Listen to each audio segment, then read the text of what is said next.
Hello and welcome. The towers scrape against clouds that never quite touch them. Spires reach upward with an arrogance that defies gravity itself, while bridges of stone and crystal span distances that should crumble under their own weight. You have walked the lower streets of Sharn, where shadows pool between buildings, and the sun struggles to penetrate the layered districts above. You have climbed through the middle wards, where commerce and industry pulse with the rhythm of a city that never truly sleeps. But now you turn your gaze upward to where the city of towers earns its name in full. Beyond the Skyway, beyond the conventional limits of architecture and ambition, Sharn ascends into something that transforms from mere city into legend made manifest. Before we descend into these forbidden histories, please consider subscribing to the channel. It is the surest way to find your path back to our library of lore when you wake. Section 1. The Manifest Zone Foundation. The uppermost reaches of Sharn defy everything you understand about how cities should exist. Buildings float without visible support. Bridges stretch across impossible distances. The air itself feels different here, charged with an energy that makes your skin tingle and your breath come easier despite the altitude. This is not simply the wealthy quarter of a metropolis. This is where reality bends to accommodate dreams of ascension, where the mundane rules governing stone and mortar surrender to something far more profound. The manifest zone to Serenia, the azure sky, bleeds its celestial magic into every cobblestone and column, every archway and tower summit. Without this supernatural foundation, Sharn's upper reaches would be nothing more than ambitious blueprints gathering dust in some architect's forgotten office. The city rises from the coastal cliffs of the Hilt, that dramatic promontory jutting into Hilt Bay in the nation of Breland. From sea level, the towers climb upward through distinct layers. Lower Sharn sprawls in the foundations, where the poorest citizens scratch out their existence. Middle Sharn forms the commercial and industrial heart, where most business transpires and most people live their daily lives. But Upper Sharn, the tier that begins roughly 1,000 feet above the ground and extends upward for another 1,000 feet or more, exists in a realm apart. Here, the wealthy and powerful make their homes. Here, the dragon-marked houses maintain their most prestigious enclaves. Here, the manifest zone's influence grows strong enough to reshape what buildings can accomplish. Understanding Sharn's celestial architecture requires understanding the manifest zones themselves. These are places where the boundaries between Eberron and the 13 planes surrounding it grow thin, where planar energies seep into the material world and transform its fundamental nature. Across Eberron, manifest zones create pockets of altered reality. A manifest zone to Fernia might make an area perpetually hot. Flames burning brighter and longer than natural fire should sustain. A zone to Rija could freeze a lake year-round, even in tropical climates. But Sharn sits atop something rarer and more valuable than simple elemental influence. The entire city rests within a manifest zone to Serenia, the azure sky, the plain of clouds and celestial spires. Serenia manifests as an infinite expanse of sky, layer upon layer of clouds and crystalline towers, ascending toward an unreachable zenith. Angels drift through its heights, and mortal souls who seek transcendence through knowledge and enlightenment find themselves drawn to its contemplative peace. The plane embodies concepts of ascension, both literal and metaphorical. Its very nature encourages upward movement, supports floating structures, and makes flight feel as natural as walking. When this planar energy bleeds into Eberron, particularly in the concentration found beneath Sharn, it fundamentally alters what architecture can achieve. The manifest zone does not simply make things lighter. The effect proves far more nuanced and profound than mere reduction of weight. Within the zone's influence, objects and structures gain an inherent buoyancy, a natural tendency toward suspension and flight. Stone that would normally crush under its own mass can be shaped into delicate arches spanning hundreds of feet.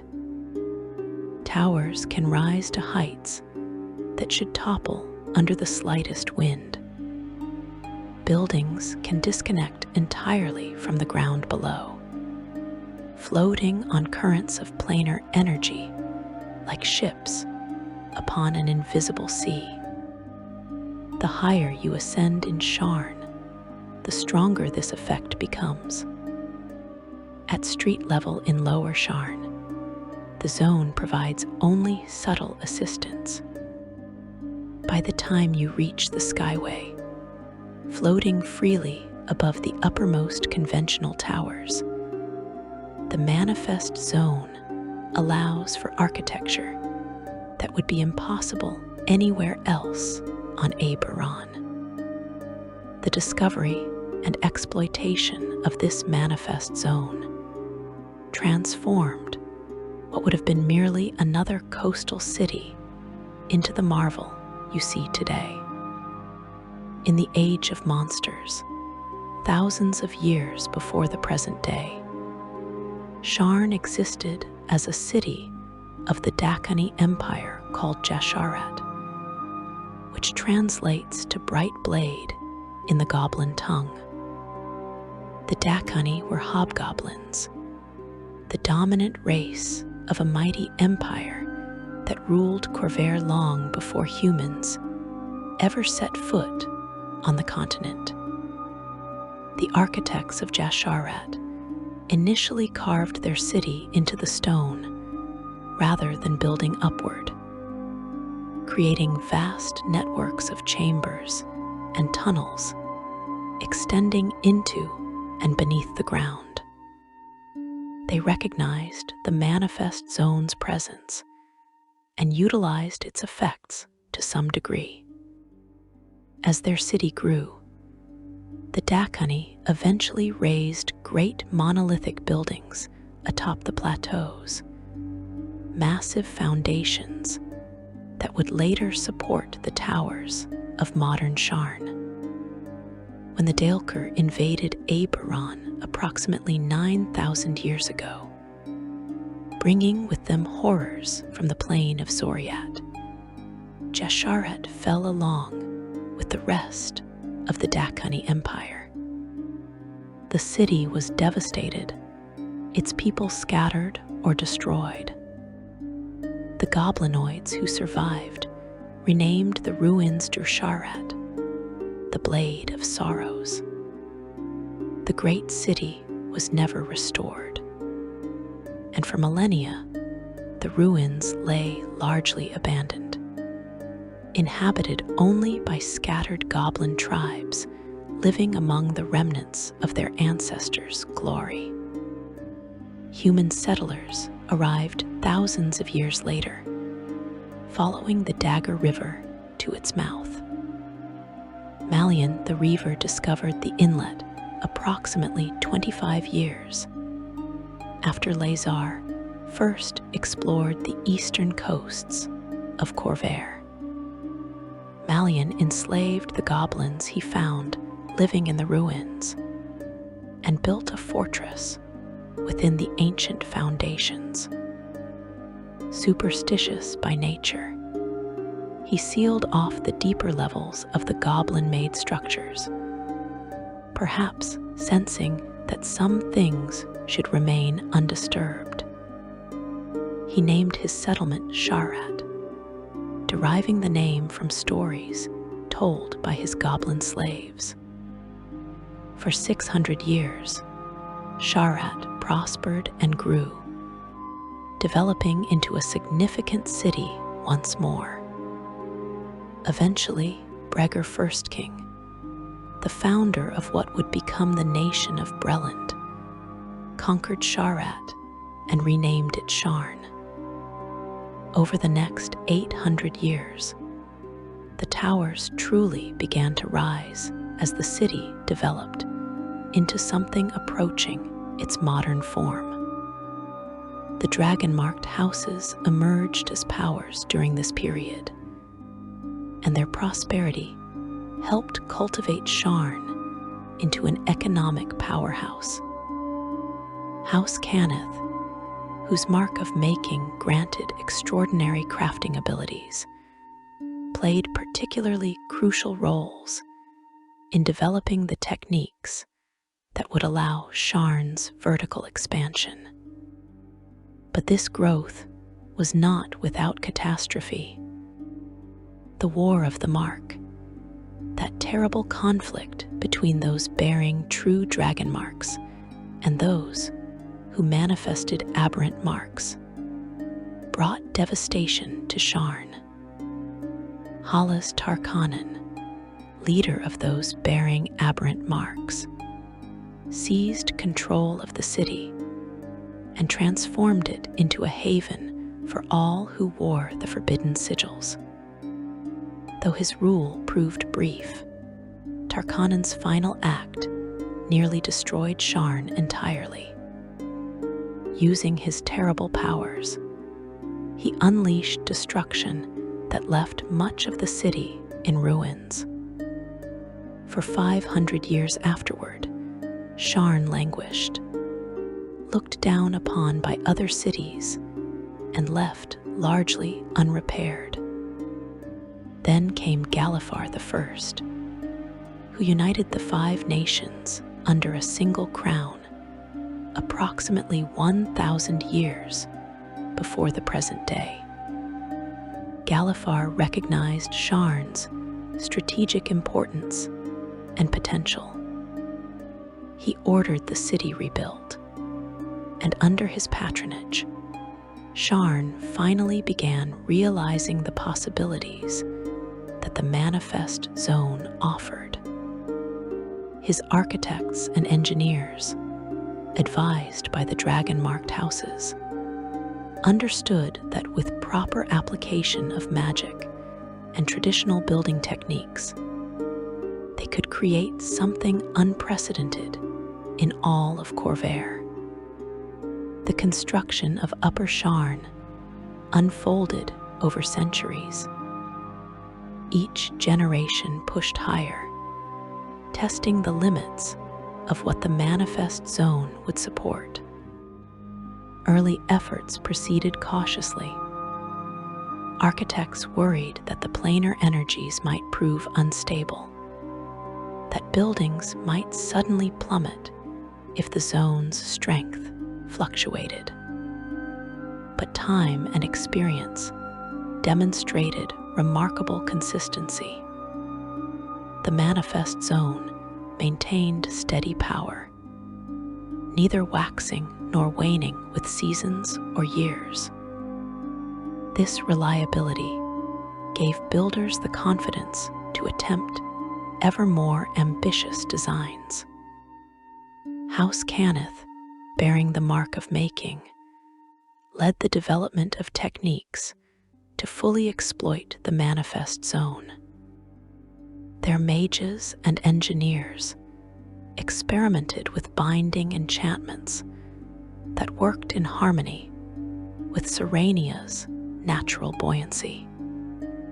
They discovered that certain architectural forms channeled the planar energy more efficiently than others. Towers built with specific proportions and structural elements could rise higher while requiring less magical reinforcement.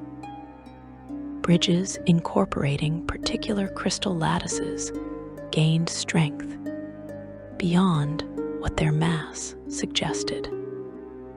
Buildings designed with open airways and elements that harmonized with the zone's natural currents achieved stability that conventional architecture could never match.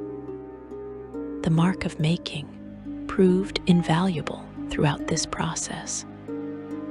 Bearers of the mark could sense how the manifest zone's energy flowed through a structure, identifying weak points and optimizing designs before construction even began. Marked artificers wove enchantments that integrated seamlessly with the planar influence rather than fighting against it. The greatest towers of Upper Sharn stand as testaments to what the mark of making can accomplish when applied with skill and vision over generations of refinement. But House Cannith did not work alone. House Kundarak, masters of security and warding, contributed protective enchantments that shielded upper buildings from the weather extremes they faced. At such heights, winds blow with tremendous force, and storms that barely touch lower Sharn can rage with destructive fury 1,000 feet up. Kundarak wards deflect the worst gales and channel wind around rather than against structural elements. House Lyrandar, whose mark of storm grants them influence over wind and weather, helped design the skycoach routes that now serve as the primary means of traveling between upper districts. Their marked airs can sense air currents and weather patterns, allowing them to chart safe passages through the aerial landscape. The manifest zone itself provides more than just the ability to build high. It fundamentally shapes how people experience life in Upper Sharn.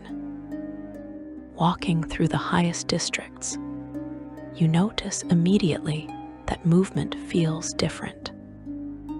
Your steps have a slight bounce to them, a subtle spring that makes climbing stairs less exhausting than it should be. Objects you drop fall more slowly, drifting downward rather than plummeting. Bridges that would terrify you at ground level, narrow spans without railings stretching across dizzying drops, somehow feel safer here because you instinctively sense that a fall would not be immediately fatal. The zone gives you time to react, to grab a rope or call for help, to activate a feather fall enchantment, or spread your arms and glide to a lower level. This altered relationship with gravity attracts certain types of people to Upper Sharn. Acrobats and performers find their abilities enhanced. Thieves discover new possibilities for approaching secure locations. Children play games that would be impossible in mundane cities, leaping between rooftops or swinging from ropes suspended between towers.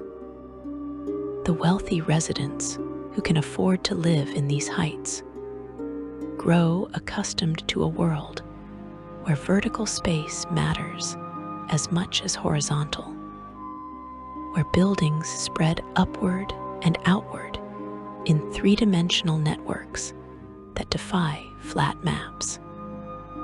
The manifest zone also influences flora and fauna in Upper Sharn. Plants grow with unusual vigor at these heights, their roots requiring less soil, and their stems supporting improbable blooms. Gardens suspended in midair flourish, with flowers and vines that cascade downward in living waterfalls of color.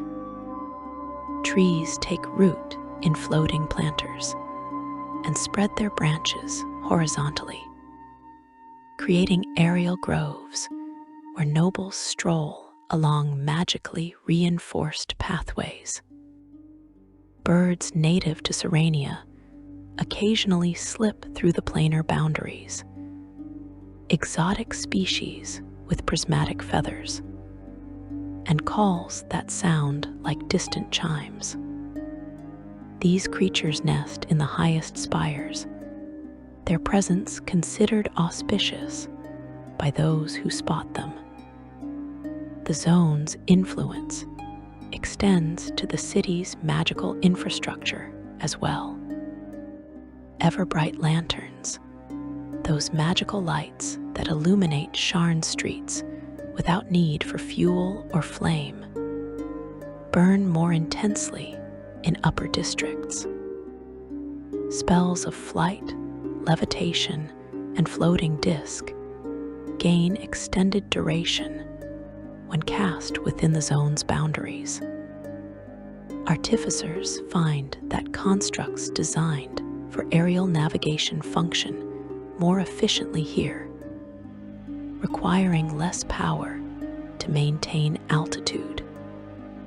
Even mundane objects like cloaks and banners behave differently, billowing and flowing with exaggerated grace, as if underwater rather than simply windblown.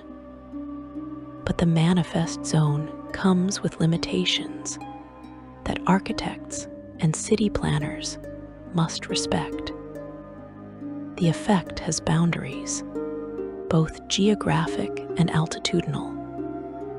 The zone's center lies somewhere beneath Sharn's central plateau, with its influence radiating outward and upward from that nexus. At the city's edges, where districts transition to conventional neighborhoods built on solid cliffsides, the zone's power diminishes noticeably. Buildings in these borderlands must rely more heavily on traditional engineering and magical reinforcement. The manifest zone's power allows towers to rise nearly 1 mile in height, approximately 5,280 feet. Though reaching such extremes requires the most sophisticated engineering and the strongest manifestations of the zone's influence. This practical limit shapes Upper Sharn's development. The conventional towers, those still anchored to structures below while reaching toward the clouds, can achieve these tremendous heights in the zones of strongest planar influence. The Skyway, that exclusive district of structures built upon solidified cloud stuff, floats well above even the tallest conventional towers, existing in a realm where the manifest zone's power reaches its peak and allows for architectural feats possible nowhere else on Eberron. The manifest zone's consistency remains one of its most remarkable features. For over 1,000 years, since Sharn began its vertical expansion in earnest under Galifar's patronage, the zone has never wavered. Other manifest zones across Corvair show variations in strength, tied to celestial alignments or seasonal patterns. But Serenia's influence over Sharn holds steady day and night, summer and winter, during eclipses and conjunctions, and every mundane moment between. Scholars theorize about why this particular zone shows such stability. Some suggest that the ancient Dakani performed rituals that permanently anchored the planar connection. Others believe that Serenia itself maintains special interest in Sharn, that angels of the azure sky watch over the city and ensure its continued ascension. Based on what we know of manifest zones and their typical behavior, this unusual stability could imply some deeper connection between Sharn's location and the plane of Serenia. Perhaps a natural thinning in the planar boundaries that predates even the Dakani occupation. Whatever the cause, this reliability allows Upper Sharn to function as more than a magical curiosity. It becomes a viable place to live and work, to raise families and build dynasties. If the manifest zone flickered or failed, thousands would plummet to their deaths. Buildings worth millions of gold pieces would collapse in cascading ruin. The entire economic and political structure of Breland would suffer catastrophic disruption. As Sharn serves as the nation's largest city and primary center of commerce. But because the zone has proven dependable across centuries, people trust it. They invest their fortunes in upper properties. They walk across bridges, spanning 100-foot gaps without fear. They sleep in bedrooms suspended in midair, lulled by the gentle swaying of their floating homes.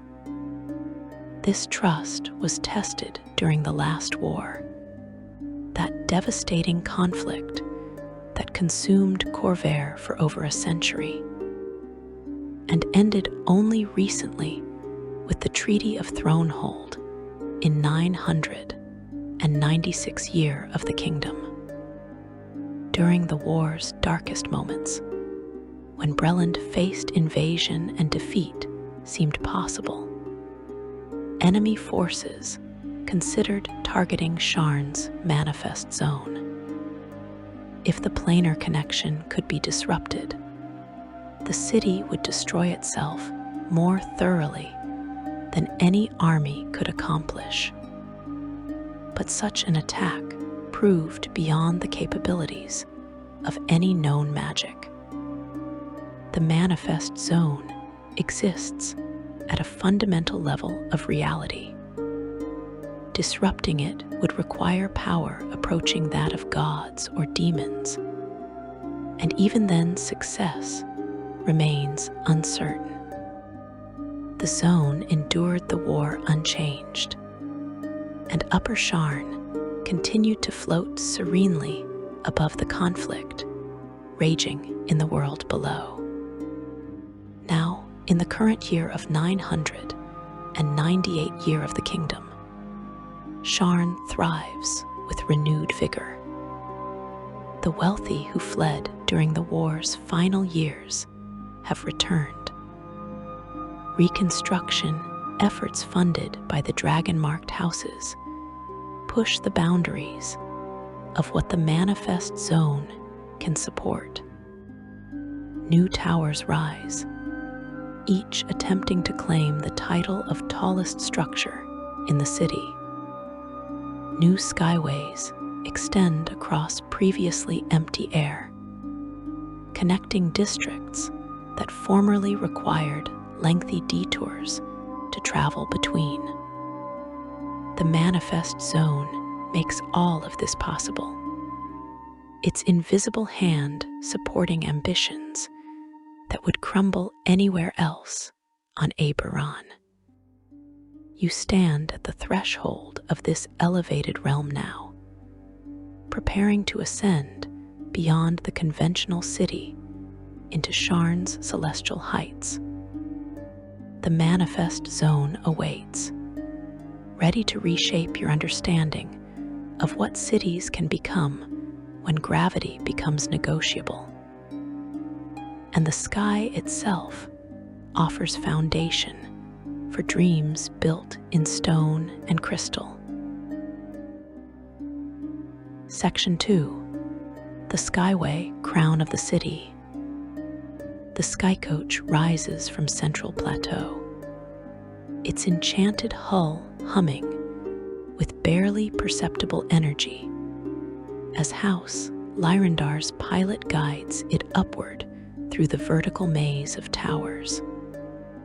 You pass residential balconies where laundry hangs to dry in the perpetual breeze, merchant platforms where vendors call out their wares, and bridge crossings thick with foot traffic. The coach climbs higher still, ascending past the uppermost conventional districts where towers remain anchored to the structures below. Then, quite suddenly, the architecture changes completely. You have entered the Skyway. The floating district spreads before you in impossible splendor. Here, buildings rest upon what appears to be solidified cloud, a substance that defies easy categorization. It possesses solidity enough to support structures weighing thousands of tons, yet retains a faint translucence and ethereal quality that marks it as something other than conventional stone or crystal. The cloud stuff forms platforms of varying sizes that drift in loose formation, connected by bridges that themselves seem to emerge from the same celestial material. Gardens cascade from suspended planters, their roots somehow finding purchase in this substance born from the meeting of Eberron and Serenia. The Skyway exists as a city above a city, a realm where the manifest zone's influence reaches its peak strength and permits architecture that would be fantasy anywhere else. The district divides into two primary quarters, each with its own character and purpose. Azure and brilliant form the Skyway's residential and social core, though numerous smaller platforms and specialized structures orbit around these main sections. The quarters float at roughly the same altitude, well above even the tallest conventional towers, with horizontal distances between them varying from a few hundred feet to nearly half a mile. Skycoaches and personal flying mounts provide the primary transportation, though some of the wealthy maintain permanently stationed bridges linking their properties to the quarters they favor. Azure glitters in the afternoon sun, its towers sheathed in blue-tinted glass that gives the quarter its name. This section of the Skyway caters to Sharn's elite, those whose wealth and influence place them among the city's most powerful individuals. The towers here rise higher than their neighbors, some reaching 300 feet above their cloudstuff foundations. Architectural styles blend traditional Brelish designs with exotic influences from across Corvair and beyond. You see spires reminiscent of Ondarian palaces, with their elegant proportions and emphasis on vertical lines.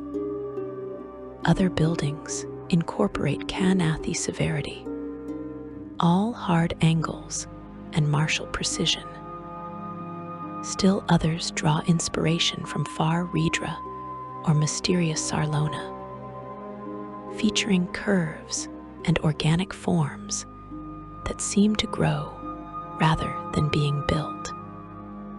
The residents of Azure include merchant princes whose trading companies span continents, high-ranking members of the dragon-marked houses, ambassadors from foreign nations, and nobles whose family lines trace back to the founding of Galifar itself. Their homes reflect their status. Entire towers serve as single-family residences, with multiple floors dedicated to specific purposes. Reception halls occupy entire levels, their ceilings soaring 40 feet high, and their walls decorated with art worth more than most people earn in a lifetime. Private libraries house collections of books and scrolls that would make university scholars weep with envy. Observation decks provide 360-degree views of Sharn spreading below, and the Brelish countryside extending to distant horizons. Security in Azure operates at levels that would satisfy paranoid kings. House Kundarak maintains a significant presence here. They're experts in locks and wards, ensuring that unauthorized access becomes effectively impossible. Every tower entrance features multiple layers of magical protection. Arcane lock spells reinforce physical barriers. Glyph of warding traps punish those foolish enough to attempt entry without permission. Scrying sensors alert guards to intruders, while alarm spells transmit warnings directly to Kundarak response teams stationed throughout the quarter. The wealthiest residents employ personal guards, often warforged or other constructs that require no sleep and maintain perfect vigilance. Some hire adventuring parties as live-in protection, paying generous retainers for the security that skilled warriors and spellcasters provide. Despite these precautions, or perhaps because of them, Azure maintains a certain social warmth absent from the district's reputation. The residents here know each other, at least by reputation, if not personally. They attend the same exclusive gatherings, compete for the same limited social positions, and navigate the same complex webs of alliance and rivalry. Garden parties held on private platforms become legendary, with guest lists scrutinized and invitations coveted. The host, who can secure attendance from all 5 major dragon-marked houses at once, achieves a social coup that resonates for months. Musicians and entertainers compete fiercely for opportunities to perform at these events, knowing that a successful appearance before Azure's elite can launch careers and secure patronage. The quarter also houses several important institutions beyond private residences. The Platinum Towers stand as Azure's most recognizable landmark, a cluster of 5 interconnected spires sheathed entirely in alchemically treated platinum that never tarnishes. These towers serve as headquarters for the Aurum, that secretive organization of wealthy individuals who pursue profit and influence through coordinated efforts. The Aurum's membership spans Corvair, but their presence in Sharn remains particularly strong, and the Platinum Towers represent their greatest concentration of power in the city. From here, Aurum Concordians coordinate operations affecting international trade, political appointments, and the flow of gold across nations. Brilliant Quarter floats perhaps a quarter-mile from Azure, connected by a broad bridge of white marble that glows softly even in full daylight. This quarter takes its name not from visual appearance, but from social reputation. Brilliant serves as the Skyway's entertainment and cultural center, where Azure's elite come to be seen and to experience diversions unavailable in the districts below.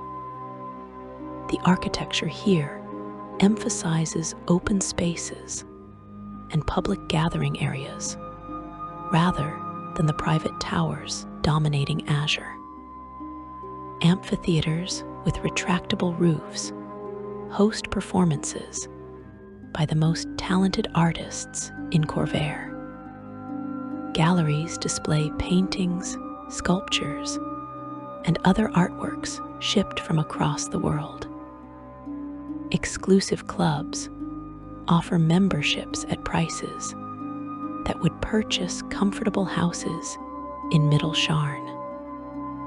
The Crystal Bridge Gallery occupies an entire floating platform in Brilliant's heart.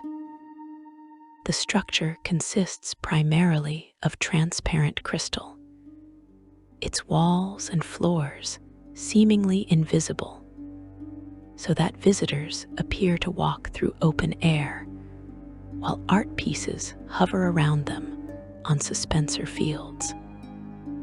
The gallery specializes in works that incorporate magic, paintings whose subjects move and interact with observers, sculptures that change form based on ambient emotional energy, and installations that exist partially on other planes of existence. Attending an exhibition opening at the Crystal Bridge marks you as someone who matters in Sharn's cultural scene. Dining in Brilliant reaches levels of culinary artistry rarely achieved elsewhere. Restaurants here compete not merely on food quality, but on the entire experience they provide. Skyfall offers tables suspended individually in open air around a central platform. Each party dining in private isolation while enjoying unobstructed views in all directions. Cloudtop specializes in cuisine from Serenia itself. Dishes prepared using ingredients found only on the azure sky and requiring specially trained chefs capable of maintaining the necessary magical preparations. The floating garden combines eating with entertainment, as tables drift through an aerial maze of sculpted hedges and flowering vines, while performers enact scenes from classical theater between the courses. The quarter maintains several exclusive clubs where membership represents achievement rather than simply wealth. The Celestial Circle admits only those who can demonstrate significant personal accomplishment, whether in business, politics, arts, or other prestigious fields. Inheriting wealth alone proves insufficient for membership consideration. The Circle's floating clubhouse provides meeting rooms where powerful individuals negotiate deals and form alliances in privacy, away from the scrutiny of the world below. The Phoenix Club caters to adventurers who have achieved fame through their exploits, offering a rare space where those who earn their gold through danger and combat can mingle as equals with merchant princes and nobles. Both clubs maintain strict rules against violence within their premises, enforced by magical compulsions woven into their very foundations. Between the two main quarters and surrounding them at various distances, numerous smaller platforms drift at various altitudes. Some serve specific functions essential to Skyway life. House Lyrandar maintains several platforms dedicated entirely to Skycoach operations, serving as depots where coaches dock for maintenance and pilots coordinate routes.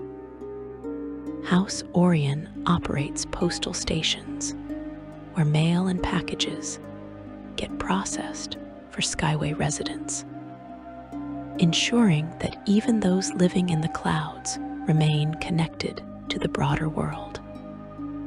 House Civis provides message services and translation facilities, essential for the international business conducted throughout the floating district. Other platforms exist as private retreats, single buildings, or even bare expanses of cloud stuff, where their owners can escape even the limited crowds of the main quarters. These isolated platforms offer privacy beyond what even Azure's most secure towers provide. Places where the extraordinarily wealthy can withdraw from society entirely when they choose. A few platforms remain permanently empty, held as investment properties by speculators betting that Skyway expansion will eventually make even small floating real estate extremely valuable. The constant, gentle movement of these platforms, as air currents shift them, creates an ever-changing aerial landscape where the relationships between structures subtly alter day by day. Cloudpool Park occupies the single largest platform in the entire district, a floating expanse of greenery measuring nearly 300 feet across. The park represents a collaborative achievement by multiple dragon-marked houses and wealthy donors who wanted to create public space accessible to all Skyway residents. The platform supports actual soil, 6 feet deep across most of its surface, held in place by raised edges of solidified cloud stuff and magical reinforcement that prevents erosion. Trees grow here, their roots spreading through the soil and finding purchase strong enough to support branches that spread 30 feet in diameter. Grass covers most of the open areas, maintained by a team of gardeners who work year-round to keep the park pristine. Walking paths wind through the park's landscape, connecting various features.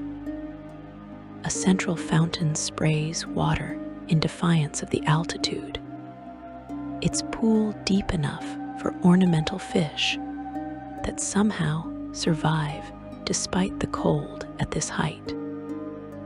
Benches positioned at scenic overlooks invite visitors to sit and contemplate the city spreading below.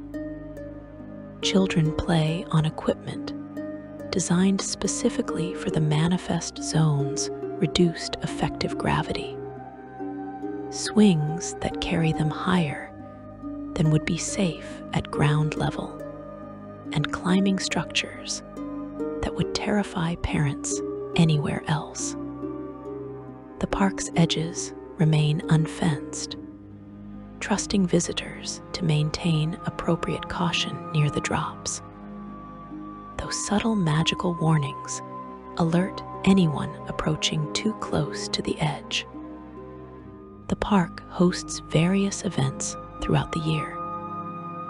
Summer concerts draw crowds who spread blankets on the grass and listen to performances that echo across the open sky. Winter festivals transform the space into a wonderland of ice sculptures and magical lights, taking advantage of the altitude's natural cold. Spring sees garden competitions where amateur horticulturists display their most impressive specimens.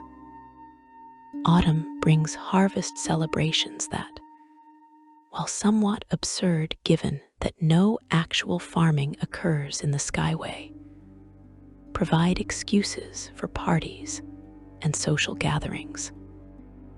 Transportation to and through the Skyway operates under strict regulation.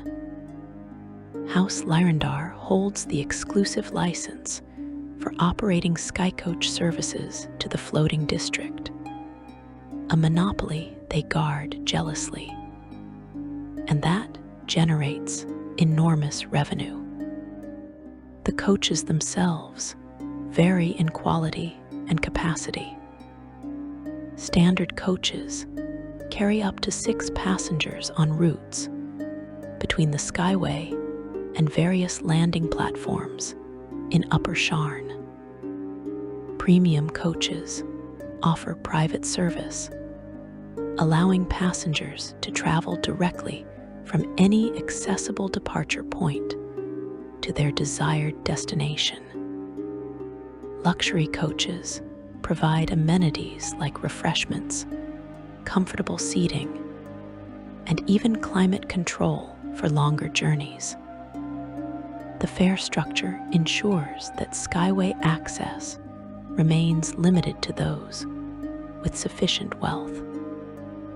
A single trip on a standard coach costs 5 gold pieces, a sum that represents a week's wages for an average worker in Middle Sharn. Premium services multiply that cost several times over. Some Skyway residents maintain monthly or annual contracts with House Lyrandar, paying substantial fees for unlimited coach access. Others own private flying mounts, typically hippogriffs or giant eagles trained specifically for the purpose. These mounts require special stabling facilities that various Skyway platforms provide for appropriate monthly fees. Landing platforms throughout the Skyway designate specific areas for coach arrivals and departures. These platforms feature careful traffic control, managed by Lyrandar staff, who coordinate arrivals to prevent mid-air collisions.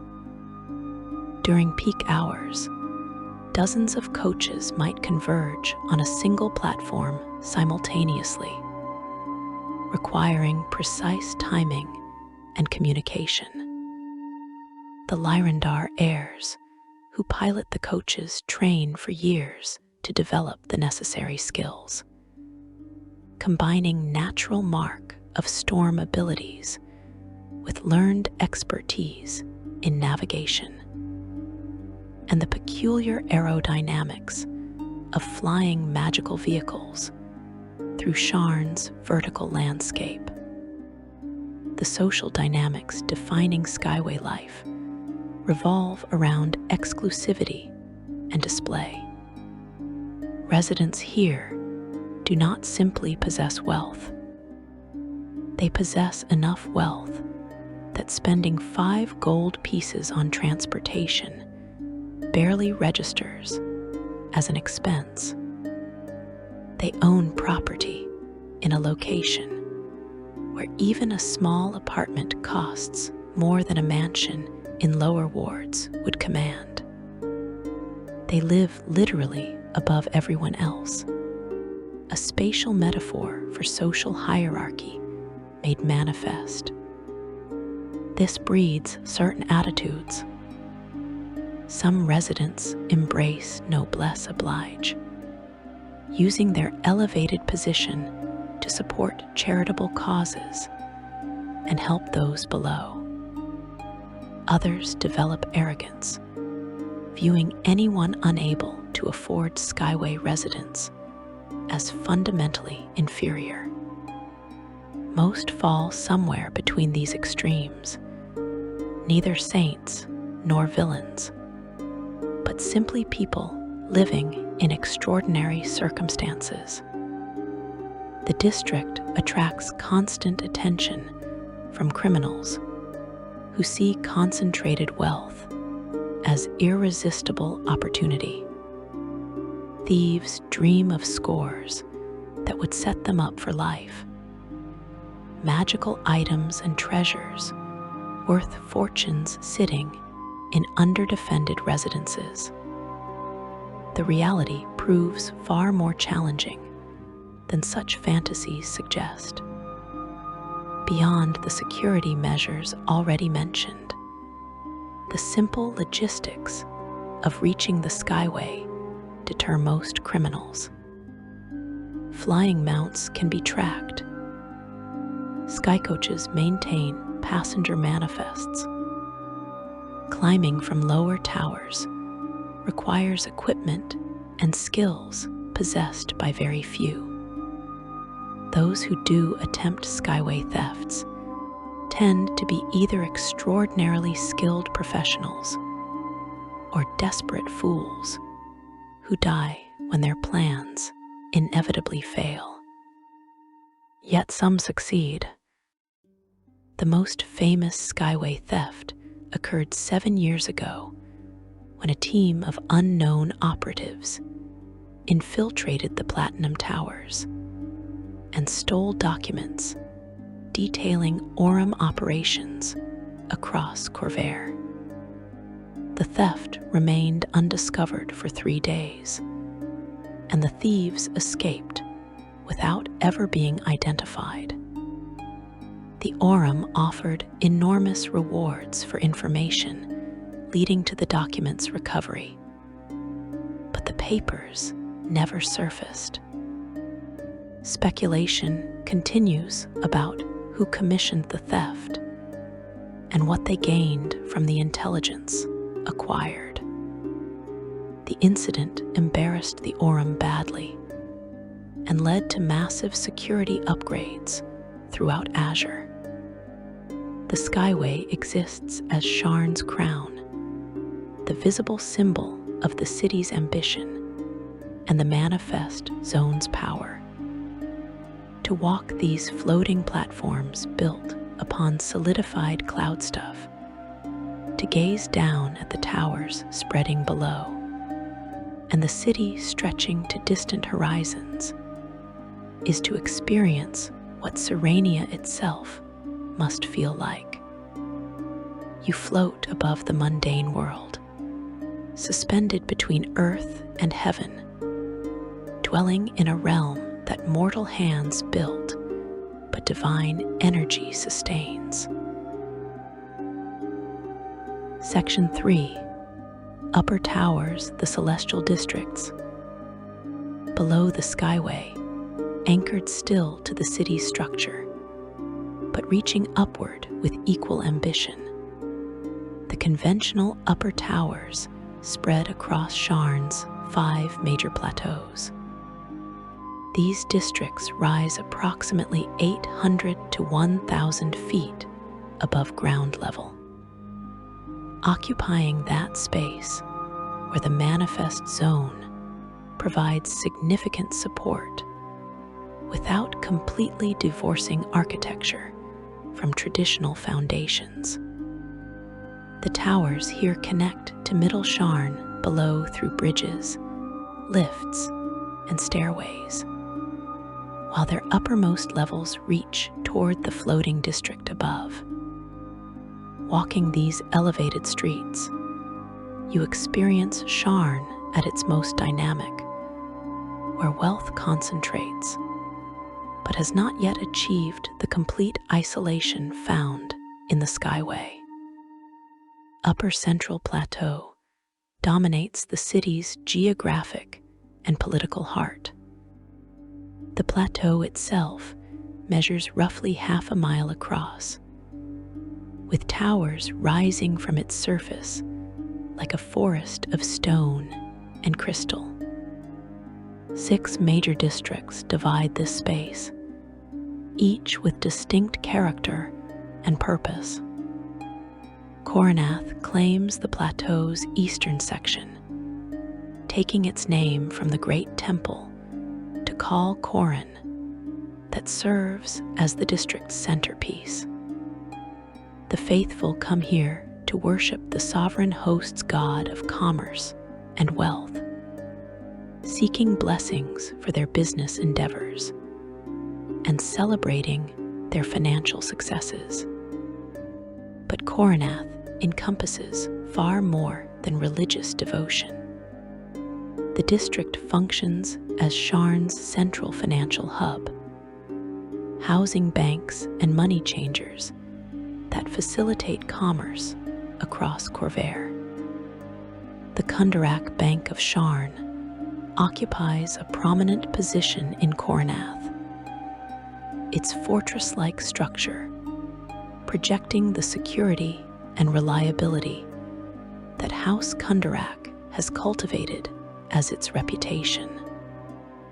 The bank serves clients from across the continent, managing accounts containing fortunes that could fund kingdoms.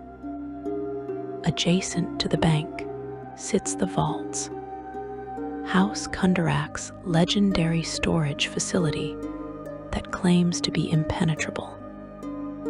The wealthy and powerful from nations near and far rent space within the vaults, trusting Kundarak's expertise in security to protect treasures ranging from mundane gold to artifacts of tremendous magical power.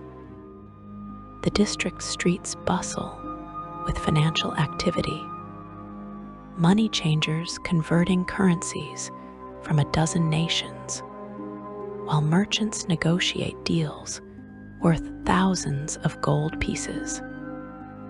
The House Fireland Enclave maintains presence in Coronath as well, Their artistically decorated tower, housing both public performance spaces and private meeting rooms, where the house conducts business that extends well beyond entertainment.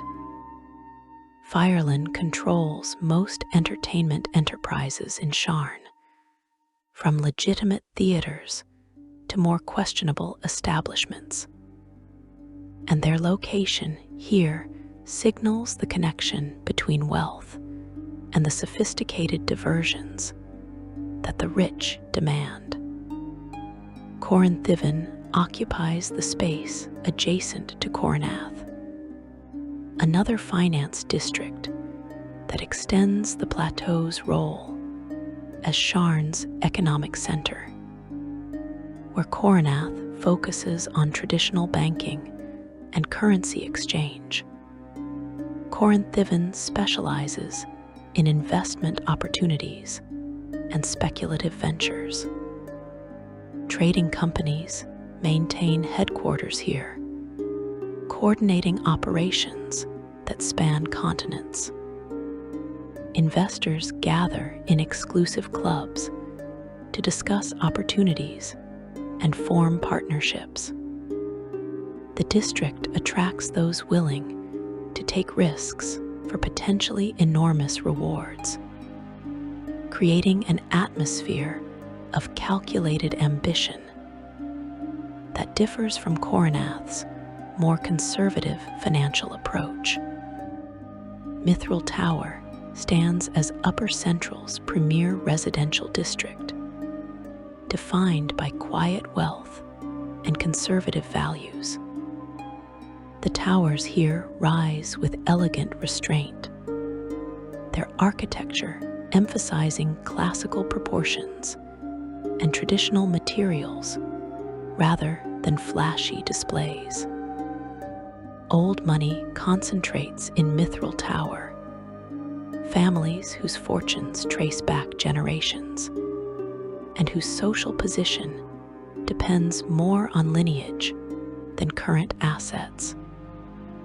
They maintain townhouses passed down through inheritance, each building representing decades or centuries of family history.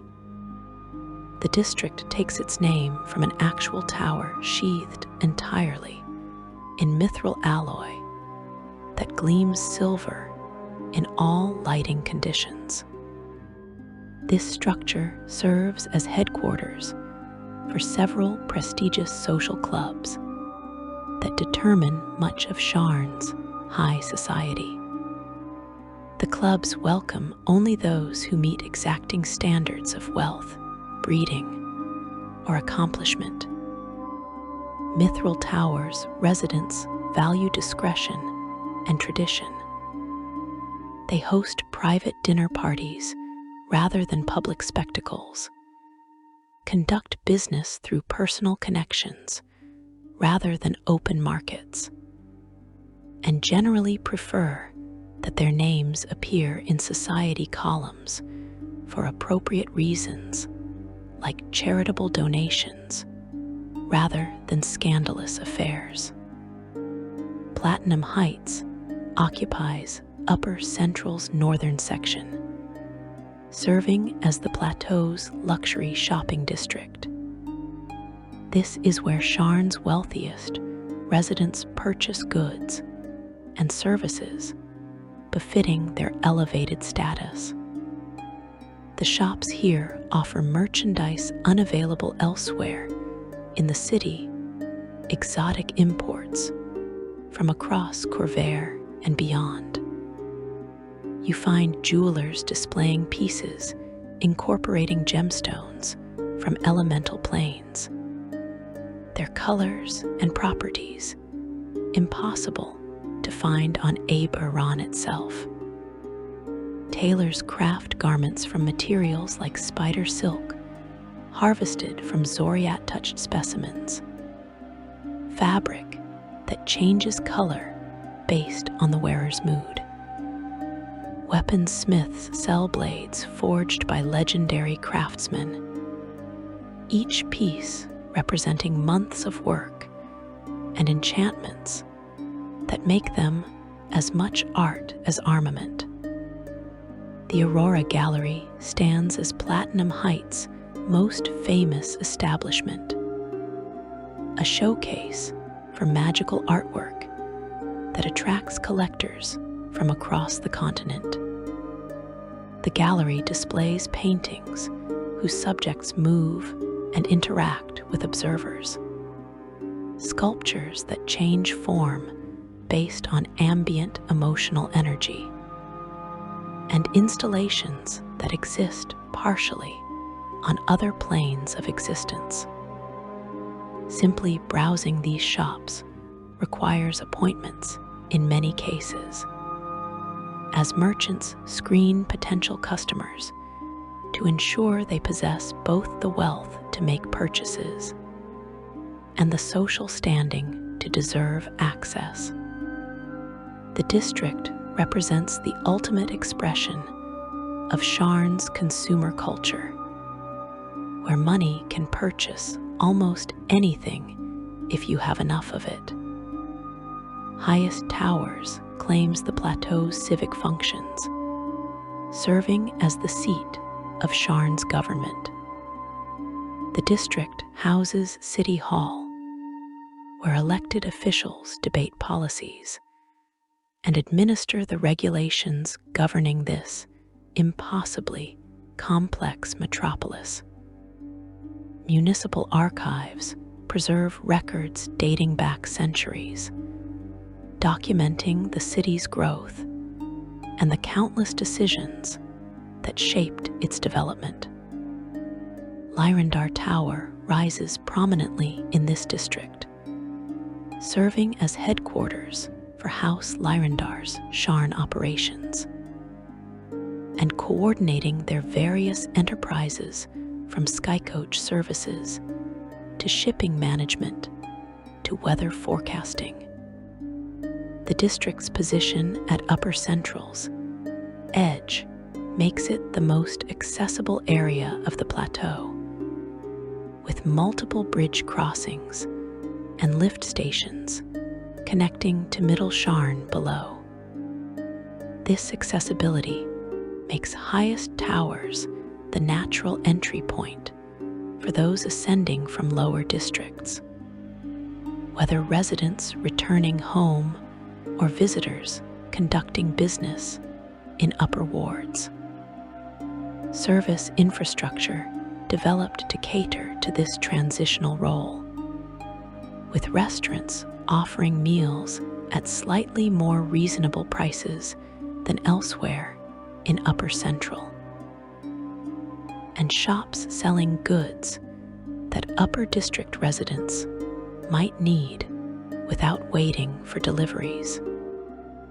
Skysedge Park provides Upper Central's only significant green space, a park district offering respite from the dense urban environment.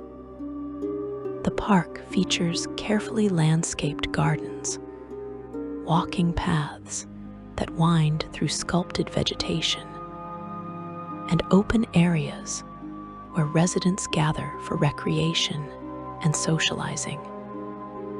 Trees grow here despite the altitude, their roots finding purchase in soil transported from ground level and maintained through constant care.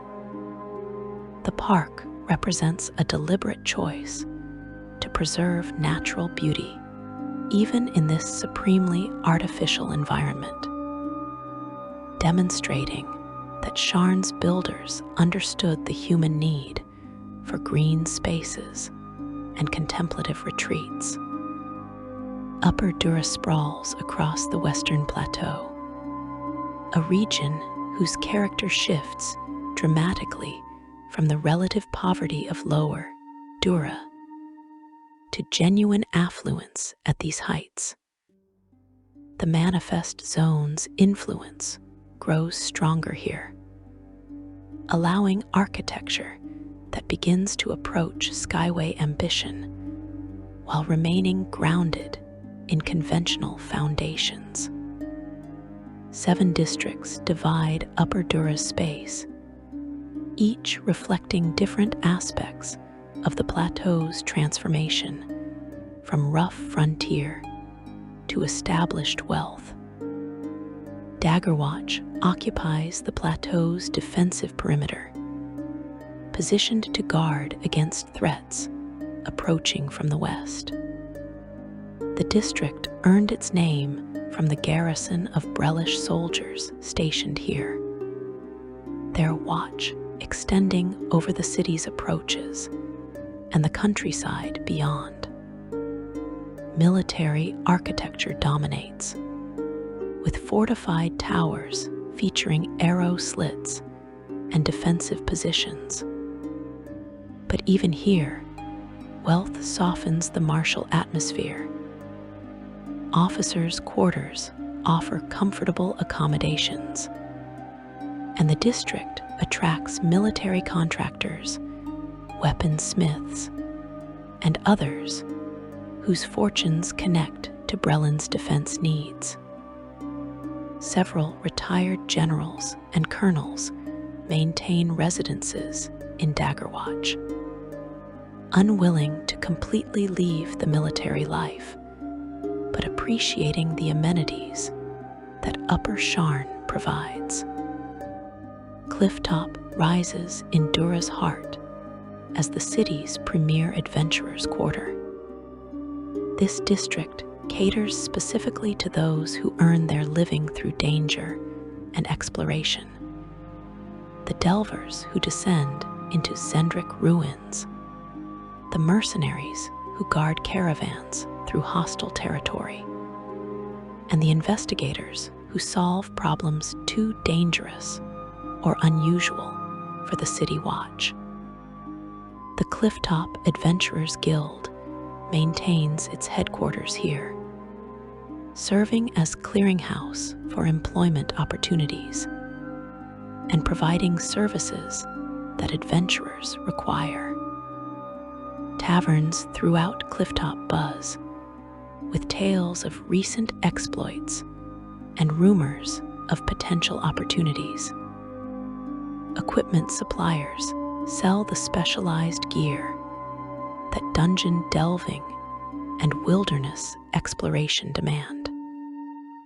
Highhold occupies Dura's northern section, a dwarf neighborhood that maintains strong connections to Emror Hold's culture while embracing urban Brelish life.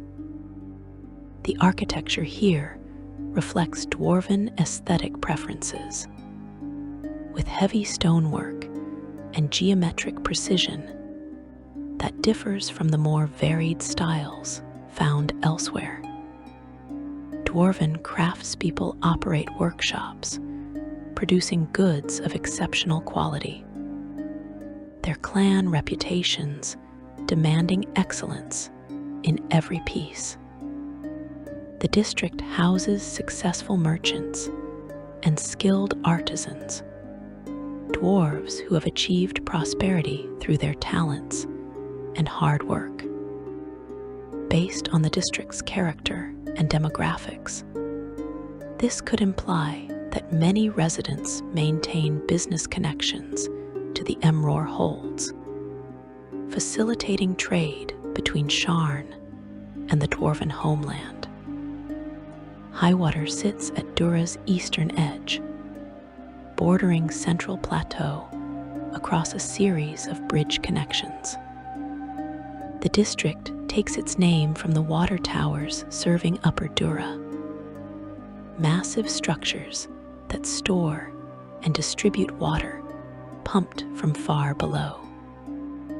These towers dominate Highwater's skyline, their bulk contrasting with the more elegant residential and commercial buildings surrounding them. House Lyrandar operates the water infrastructure, using their weather magic to purify the supply and maintain pressure throughout the distribution network. Beyond the water towers, Highwater functions primarily as average residential district housing middle-class professionals and successful craftspeople who have achieved comfortable lives without extraordinary wealth. Hope's Peak claims Upper Dura's role as temple district, concentrating religious institutions in a single area. Temples to the sovereign host and the Dark Six both find homes here, as do shrines to various lesser faiths. The faithful from across Dura ascend to Hope's Peak for worship and religious ceremonies, creating a district where spiritual concerns take precedence over commercial or political matters. The temples vary in size and grandeur, from modest shrines maintained by small congregations to substantial structures serving thousands of worshippers. The diversity of religious expression found here reflects Sharn's cosmopolitan character, where dozens of faiths coexist and compete for followers. Overlook occupies prime real estate along Dura's southern edge, commanding spectacular views across the city and beyond. The district developed primarily as apartment townhomes, residential buildings housing multiple families in comfortable accommodations. The district's defining feature remains those remarkable vistas, panoramas that justify the premium prices residents pay. Apartments feature large windows and balconies designed to maximize enjoyment of the views. The district also includes a small enclave of Kalashtar, those beings who carry within themselves the spirits of Dal Quor refugees. The Kalashtar community maintains their own customs and practices while integrating into broader Sharn society. Redstone completes Upper Dura as a shops district, providing commercial services for the ward's residents. The shops here offer goods at price points and quality levels appropriate for the middle to upper class population that characterizes Upper Dura. You find clothiers selling fashionable garments, provisioners stocking household necessities, and specialists offering services from magical item identification to document translation. Redstone lacks the extreme luxury of Platinum Heights or the exotic character of the bazaar in Middle Dura, instead focusing on reliable quality and fair pricing that serves its local community. Upper Menthise occupies the southeastern plateau, an area defined by entertainment, education, and artistic ambition.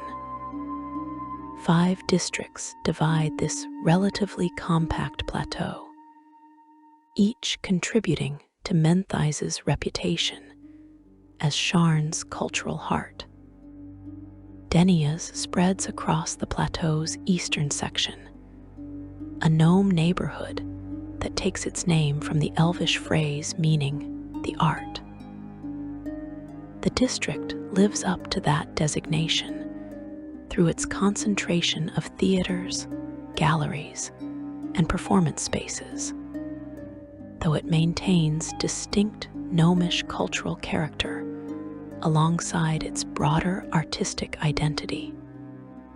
The major playhouses in Denia's rival anything found even in the Skyway's brilliant quarter, with arguably superior artistic merit, if less expensive production values. The Kavish Theatre caters particularly to gnomish audiences, offering seating and sight lines optimized for smaller statures, while presenting shows that draw from gnomish storytelling traditions. Temples to Orion and Onator serve the district's spiritual needs, reflecting the gnomish respect for knowledge and craftsmanship. Davandi Fine Tailoring operates here, a famous shop whose garments are sought by wealthy clients throughout Sharn. Beyond the major venues, Denia's supports countless smaller operations. Gallery studios display works by emerging artists hoping to establish reputations. Practice halls rent space to musicians, dancers, and actors who need professional facilities. The district buzzes with creative energy, ambition, and hope mixing with the reality that most artists struggle financially, while only a few achieve stardom. The gnomish character of the district manifests in attention to detail and craftsmanship, with even modest establishments showing the care and precision that gnomish culture values. Platinate occupies another section of Upper Menthise, serving as wealthy residential district that attracts a particular type of resident. This district has become favored retirement destination for successful adventurers and explorers, those who spent years or decades braving dangers across Corvair and beyond before finally settling down. They purchase homes here with fortunes earned in Zendrick ruins or through recovery of ancient artifacts, surrounding themselves with trophies and souvenirs from their adventures. The district maintains a cosmopolitan atmosphere, as its residents have traveled widely and developed appreciation for diverse cultures and perspectives. Based on what we know of adventurer economics and lifestyles, this concentration could suggest that Platinate offers amenities particularly suited to those who have seen the world and want comfort without complete isolation from excitement. University District occupies Upper Menthise's northern section, home to Moorgrave University's main campus. The university maintains facilities throughout Sharn, but its most prestigious programs and research centers locate here. The towers house libraries containing rare books and scrolls, laboratories equipped with the latest magical apparatus, lecture halls where renowned scholars teach the next generation, and offices for faculty conducting research that advances knowledge across disciplines. But the university district extends beyond the campus itself. It also includes the Art Temple Theater, the Grand Stage Theater, the Caverath Concert Hall, the Sharn Opera House, and the Stargazer Theater. Half-Tax Books and Bindings operates here, serving as publisher of the Sharn Inquisitive, while also offering books and binding services to the academic community. Moorgrave University's reputation remains complex.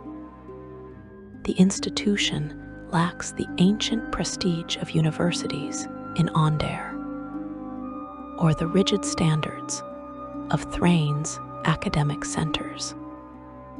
It earned notoriety for accepting students and faculty that other universities reject. asking fewer questions about backgrounds or methods. This openness attracts brilliant but unconventional minds, researchers pursuing controversial topics or using questionable techniques. The university has produced significant breakthroughs, but also occasional scandals when experiments go wrong or faculty members turn out to be criminals using academic cover. The Golden Horn serves as combination inn and guild house in the district, providing accommodation and meeting space for scholars and students. Ivy Towers serves as another residential district in Upper Menthise, though with specific character that distinguishes it from Platinate. This district houses primarily Moorgrave professors and their families, creating an academic enclave where intellectual pursuits dominate social life. The residents engage in constant discussions of their research, form collaborations that cross disciplinary boundaries, and generally live lives centered on scholarship and teaching. The district maintains quieter atmosphere than other parts of Menthise, as academics prefer environments conducive to study and contemplation. Seventh Tower completes Upper Menthise as upscale commercial district, specializing in rare books and antiquities. Collectors searching for specific texts or historical artifacts inevitably find themselves browsing Seventh Tower's shops, where proprietors maintain networks of contacts across Corvair and sometimes beyond. The district also hosts Galden's Garden, one of Sharn's finest restaurants, where meals become elaborate culinary experiences. Seventh Tower caters to those whose interests run toward the intellectual and historical, rather than purely material wealth. Though the prices charged ensure that only the affluent can afford its offerings. Upper North Edge occupies the northern plateau, a primarily residential area that developed relatively recently compared to older districts. 3 districts divide this quieter section of Sharn's upper reaches. She Lias stands as the plateau's defining feature, an elf neighborhood maintaining traditions from Eberron while adapting to urban Brellish life. The district's name means singing trees in Elvish, though whether this refers to actual singing or simply the sound of wind through leaves remains subject to interpretation. The district fills with beautifully sculpted statues of long-dead elves, a practice reflecting Eberron reverence for ancestors.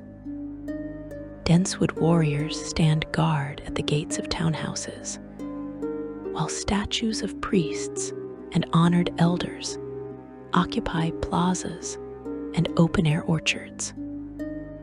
The residents move quietly among these memorials, carrying out daily activities with the grace and dignity that elven culture prizes. Orchard balconies ring the neighborhood, some owned by restaurants, while others remain open to the public for meditation and reflection. Temples to Onator and the Undying Court serve the district's spiritual needs, the latter reflecting the Eberron practice of venerating their ancestors as continuing presences rather than merely memories. She-Lias functions as source for elven craftwork, woodwork, and furniture sought throughout Sharn. Elven artisans produce pieces that blend traditional designs with practical requirements of urban life, creating works that carry aesthetic and cultural significance alongside functionality. The restaurant Salarai occupies prominent position in the district, its owner Maza Thadian having served as head chef for over 300 years. 6 years ago, Maza assumed the position of counselor for Upper North Edge, now leaving most restaurant work to her sons, while she attends to governmental responsibilities. Her longevity and continued engagement with community affairs demonstrates the long view that elven culture naturally takes. Crystal Bridge and Oak Towers serve as wealthy residential districts, complementing She-Lias.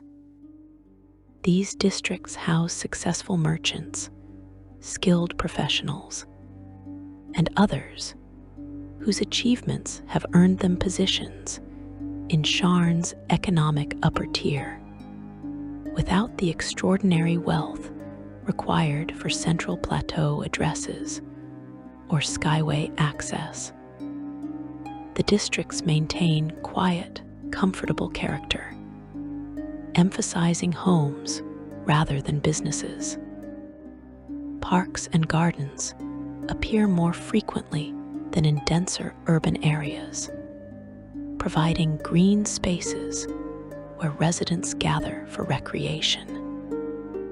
Schools serving upper-class children operate here, preparing them for eventual enrollment at Moorgrave or other institutions. Upper Tavik's landing sits at Sharn's eastern edge, where the lightning rail terminates after its journey from other nations. 7 districts divide this quarter, creating self-contained community for the wealthy who prefer isolation from the chaos, often engulfing lower wards. Copper Arch occupies prominent position, housing House Deneth's fortified garrison and training facility. The district takes its name from the distinctive copper-clad archway that serves as its symbolic entrance. House Deneth trains soldiers and mercenaries here, maintaining military readiness and providing security services that clients across Corvair demand. Dallin's Refuge serves as a temple district, though smaller than Hope's Peak in Upper Dura. The district provides spiritual services for Upper Tavik's landing residents, who appreciate having religious institutions nearby without needing to travel to other plateaus. Ocean View, or Ocean View as it appears in some records, offers residential district with apartments and townhomes commanding views toward Hilt Bay and the ocean beyond. The district's position at the plateau's edge provides spectacular vistas that justify premium housing costs. Pinnacle rises as Upper Tavik's Landing's wealthiest residential area, where the quarter's most successful residents maintain elaborate homes. The district name reflects both literal height, as its towers reach toward the upper limits of conventional construction, and metaphorical status as the peak of what Upper Tavik's landing society considers achievement. Silvergate serves commercial functions, with upscale shops and services catering to the quarter's affluent population. The district maintains somewhat less extreme character than Platinum Heights, offering quality without quite reaching the exotic extremes found in Central Plateau's luxury shopping area. Sunrise District occupies the plateau's eastern edge, taking its name from spectacular views available as dawn breaks over Hilt Bay. The district specializes in residential towers, with most buildings dedicated entirely to housing rather than mixing residential and commercial purposes. The apartments here range from modest by Upper Sharn standards to genuinely luxurious, catering to various levels of wealth within the general category of well-off. Young professionals just establishing careers might afford smaller units in Sunrise's less prestigious towers, while successful merchants and minor nobles occupy spacious apartments with multiple floors and private balconies. The district maintains quieter character than its neighbors, particularly during business hours when most residents depart for work elsewhere in the city. 12 Pillars completes Upper Tavik's Landing, though details about this district remain somewhat obscure. Based on what we know of the quarter's overall character, this could imply another residential or mixed-use district serving the wealthy population that defines Upper Tavik's Landing.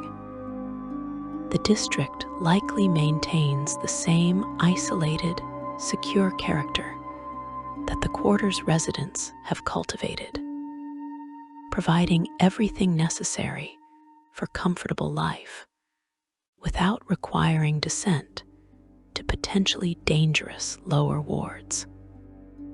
These upper districts, spanning Sharn's 5 plateaus, create diverse array of wealth and purpose. They rise toward, but do not quite reach the Skyway's floating independence, grounding themselves in connection to the city below, while reaching for the heights above. Walking these elevated streets, breathing air that grows noticeably cooler and cleaner than what lower districts offer, you experience Sharn as its builders envisioned it. The city climbs toward heaven, each level representing another step in an endless ascent that the manifest zone makes possible and ambition makes inevitable. Section 4.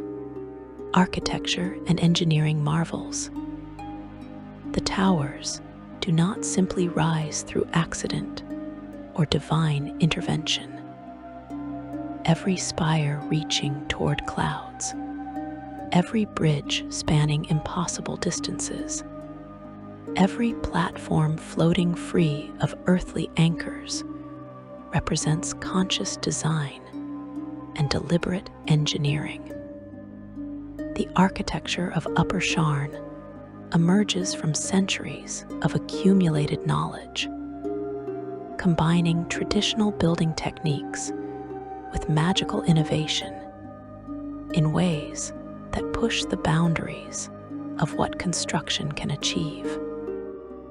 Understanding how these structures come into being reveals as much about Sharn's character as observing their final forms. The construction process begins long before stone gets laid or enchantments woven. Architects spend months or years planning each major structure, calculating loads and stresses, modeling how the manifest zone's energy will interact with proposed designs, and determining what combination of physical and magical reinforcement will prove necessary. House Cannith leads this planning phase. They're marked heirs, applying the insights granted by the mark of making to visualize structures before construction begins. The most skilled architects possess abilities that approach prescience, sensing instinctively which designs will succeed and which contain fatal flaws that might not become apparent until catastrophic failure occurs. The planning must account for forces that architects in mundane cities never consider. Wind becomes a primary concern at Upper Sharn's heights, where storms blow with violence that can tear poorly designed structures apart. The manifest zone helps by making buildings more resistant to such forces, but does not eliminate the danger entirely. Architects design towers with aerodynamic profiles that channel wind around rather than against structural elements. They position bridges to minimize their exposure to prevailing weather patterns. They calculate the resonance frequencies of proposed structures to ensure that wind cannot create harmonics that might shake buildings to pieces. Temperature variations create another challenge unique to vertical architecture. The air temperature drops roughly 3 degrees for every 1,000 feet of altitude, meaning Upper Sharn experiences noticeably colder conditions than the districts below. In winter, the differential becomes extreme, with the Skyway facing freezing conditions, while Lower Sharn remains merely cold.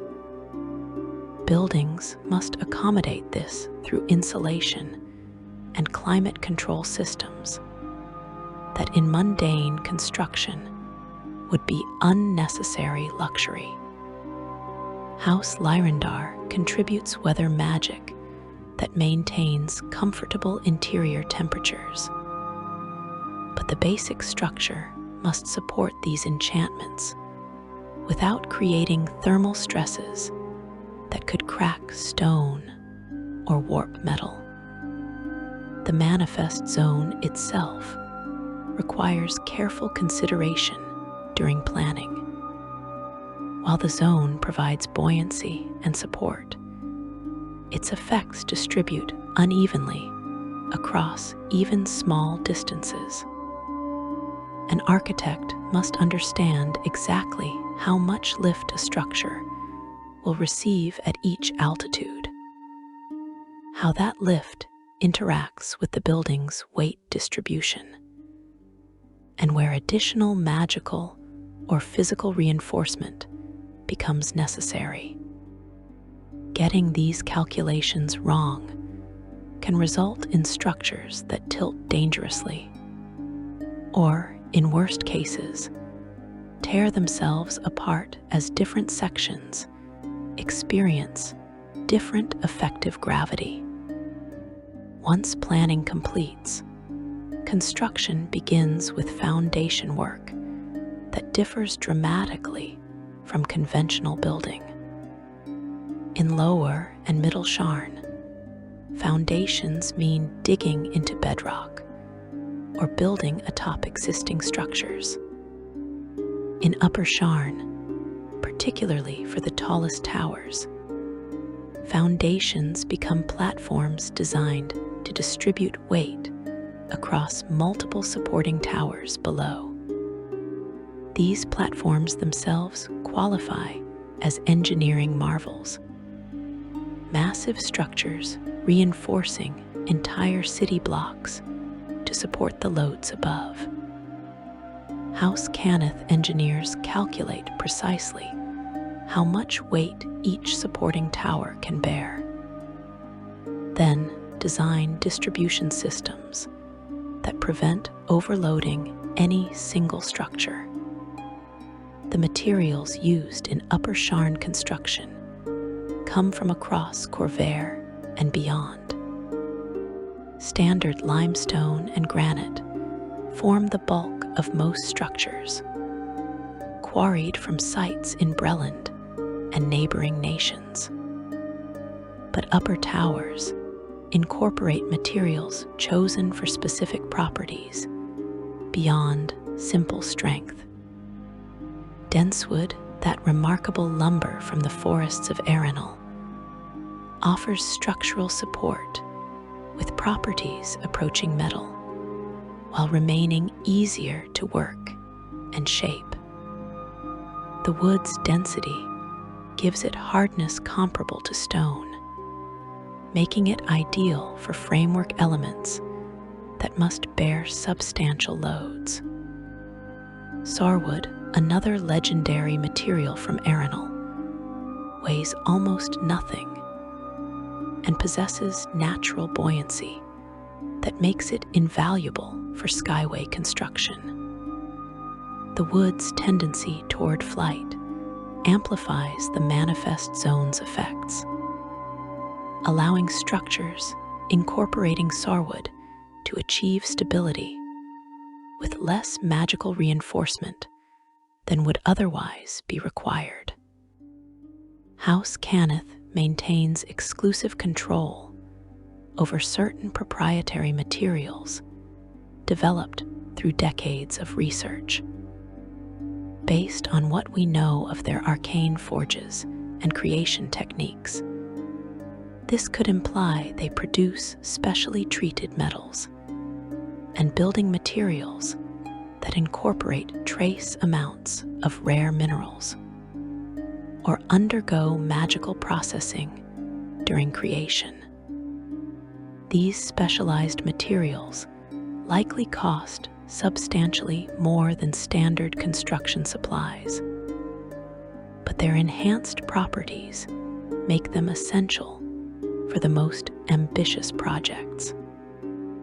The house's willingness to invest in such research demonstrates their commitment to pushing architectural boundaries. The actual construction employs both mundane laborers and specialized magical support. Standard workers, the masons and carpenters and metalworkers, whose skills build cities everywhere, perform most of the basic tasks. They shape stone, join timbers, and assemble components according to architect's specifications. But Upper Sharn construction requires abilities beyond what even skilled conventional workers possess. Moving materials to work sites 1,000 feet above ground level challenges normal logistics. Positioning massive stone blocks with the precision necessary for stable construction exceeds pure physical capability. House Lyrandar's sky coaches provide heavy lifting capacity. Their enchanted hulls modified to carry cargo rather than passengers.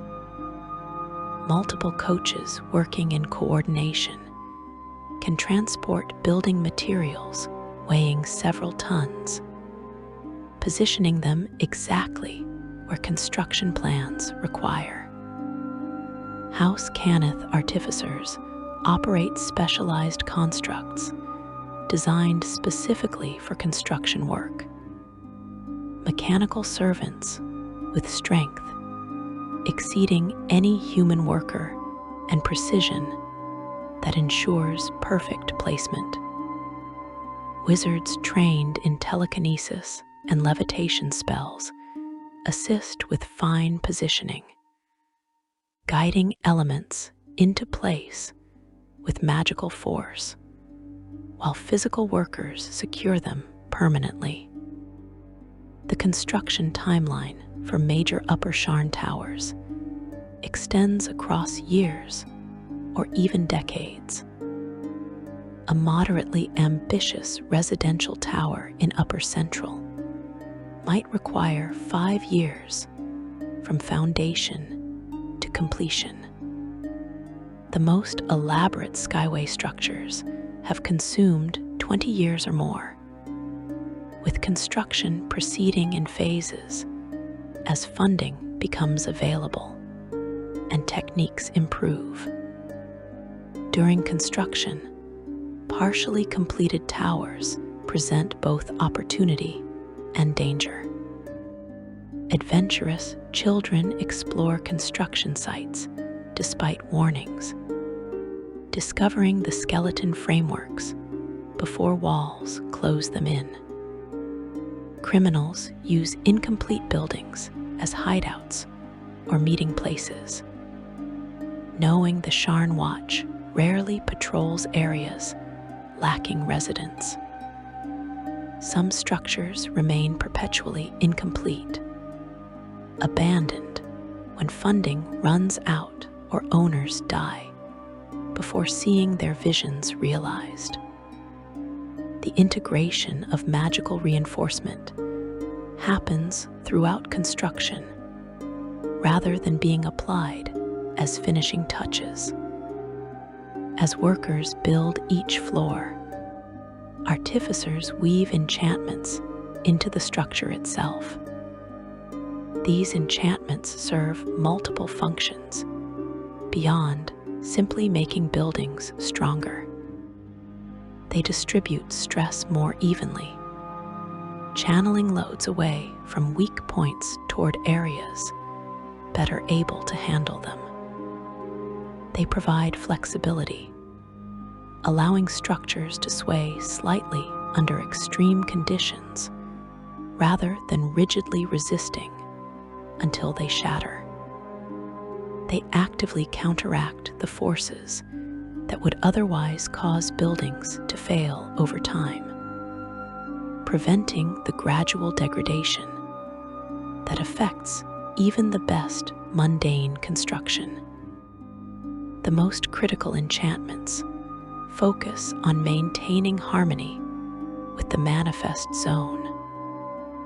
These spells, developed through extensive trial and error during Sharn's early vertical expansion, help structures resonate with Serenia's planar energies rather than fighting against them. A building properly attuned to the manifest zone gains support beyond what the zone provides passively, essentially encouraging the planar boundary to recognize the structure as belonging and deserving maximum assistance.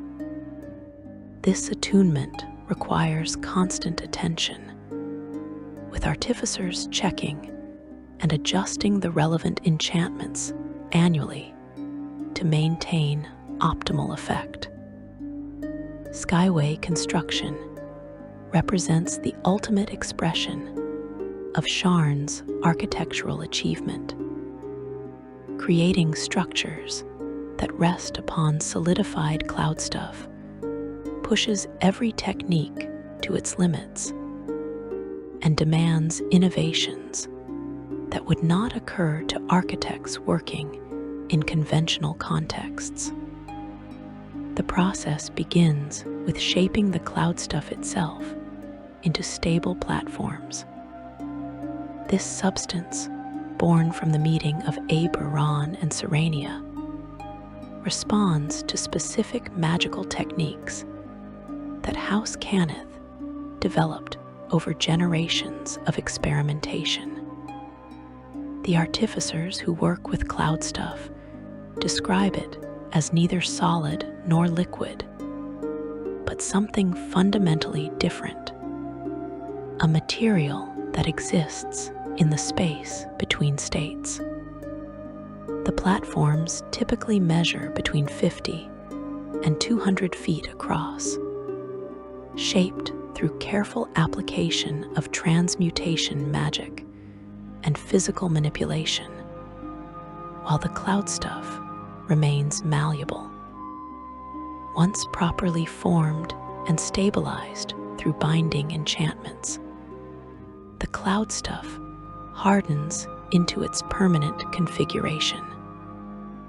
Based on what we know of manifest zones and their properties, this could suggest that the cloud stuff represents Siranian material that has crossed into Eberron and been fixed in place through magical anchoring.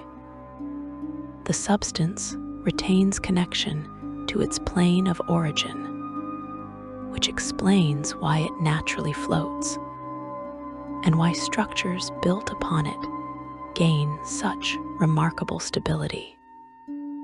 The platform incorporates a central core containing the most complex enchantments in the entire structure.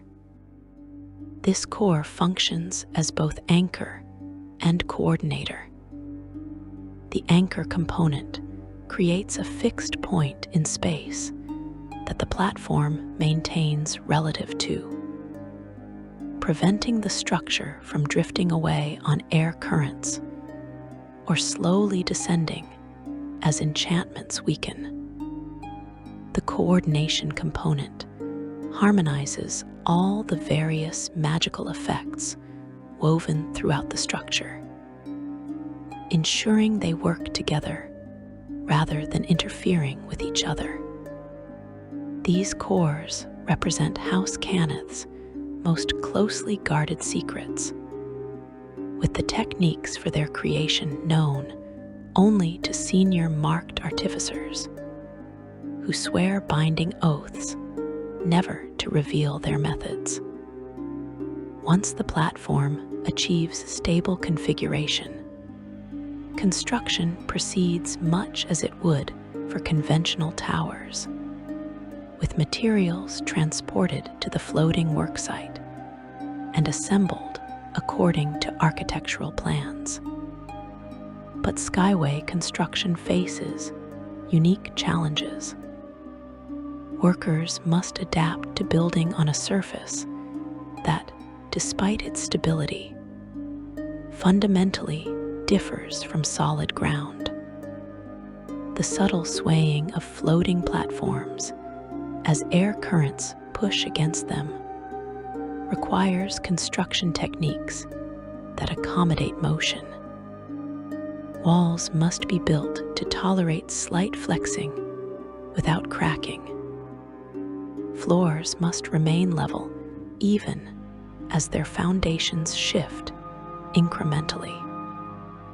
Windows need sealing that prevents drafts while allowing for the building's movement. The bridges connecting Skyway platforms to each other and to the towers below demonstrate engineering sophistication, approaching the floating structures themselves. These bridges cannot be simple, rigid spans, as the platforms they connect move independently in response to wind and weather. Instead, Skyway bridges incorporate flexible elements that allow them to bend and twist without failing. Some use chain suspension, with the bridge surface hanging from cables anchored to both endpoints and sagging in a gentle curve between them. Others employ segmented construction, with the bridge built from separate sections connected by joints that permit limited relative movement. The most advanced bridges include active stabilization systems. Artificers embed sensors throughout the structure that monitor stress and strain in real time.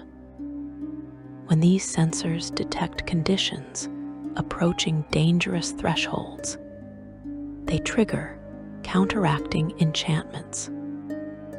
A bridge beginning to resonate in dangerous harmonics receives magical damping that dissipates the energy. A span twisting beyond safe limits experiences forces that restore its proper alignment.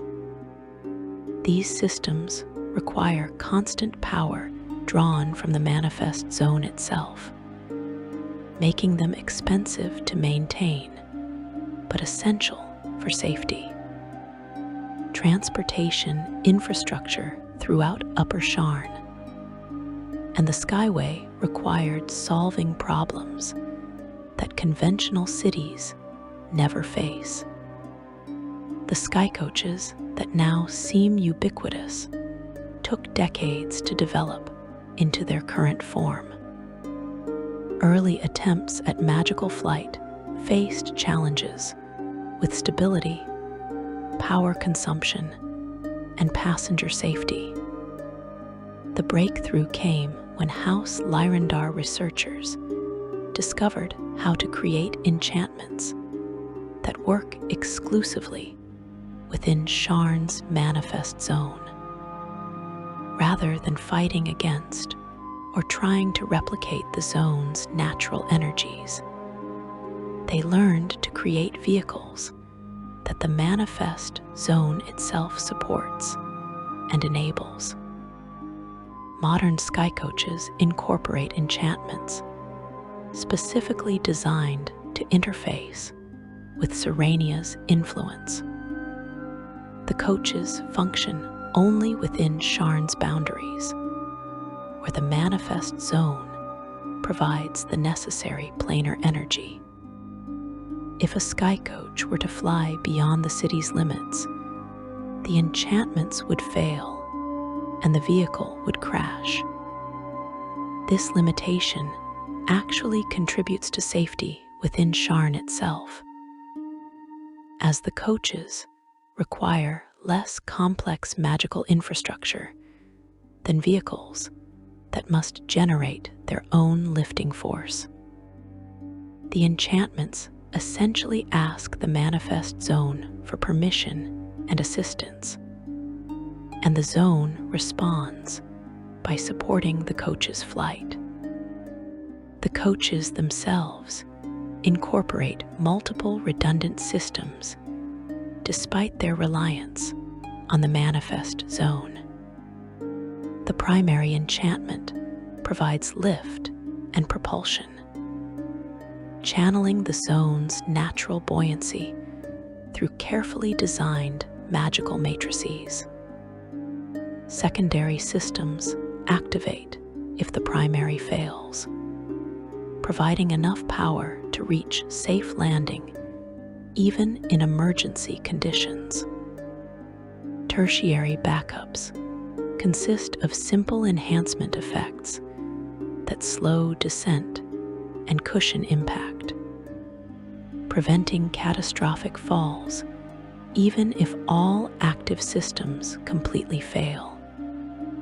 This redundancy makes sky coaches remarkably safe despite their operation, in an environment where failure means potentially fatal falls. The coaches themselves come in various sizes and configurations. Standard passenger coaches measure roughly 15 feet long and 8 feet wide, with enclosed cabins protecting riders from weather, and seating for up to 8 people. Cargo coaches sacrifice passenger comfort for carrying capacity, their open frameworks allowing them to transport goods up to several tons in weight. Luxury coaches offer amenities approaching small rooms, with plush seating, refreshment facilities, and even privacy partitions for particularly exclusive travelers. Military coaches operated by Brellish defense forces, incorporate armor and defensive enchantments, sacrificing passenger capacity for the ability to operate safely even during emergencies. The infrastructure supporting Skycoach operations spreads throughout Upper Sharn. Landing platforms feature raised barriers that prevent coaches from drifting while passengers board or disembark. Maintenance facilities allow artificers to inspect coaches and repair any damage to their enchantments or physical structures. The coaches draw their power directly from the manifest zone. So unlike airships that use bound elementals, they require no external fuel or energy source. This makes them relatively inexpensive to operate, though House Lyrandar's monopoly on Skycoach services ensures that passengers still pay substantial fares for transportation. Beyond Skycoaches, various other forms of aerial transportation serve Upper Sharn. Flying mounts, particularly hippogriffs bred specifically for urban environments, carry individual riders who can afford their purchase and upkeep. These creatures require specialized handling and care, making them impractical for most residents. But those who master the necessary skills gain transportation that answers to no schedule but their own. Griffins and giant eagles also appear occasionally, though their temperaments make them less suitable for city life than more docile hippogriffs. Gliders offer another option for those willing to accept one-way travel. These devices, constructed from lightweight frames covered in treated fabric, allow riders to descend from upper districts to lower ones through controlled gliding.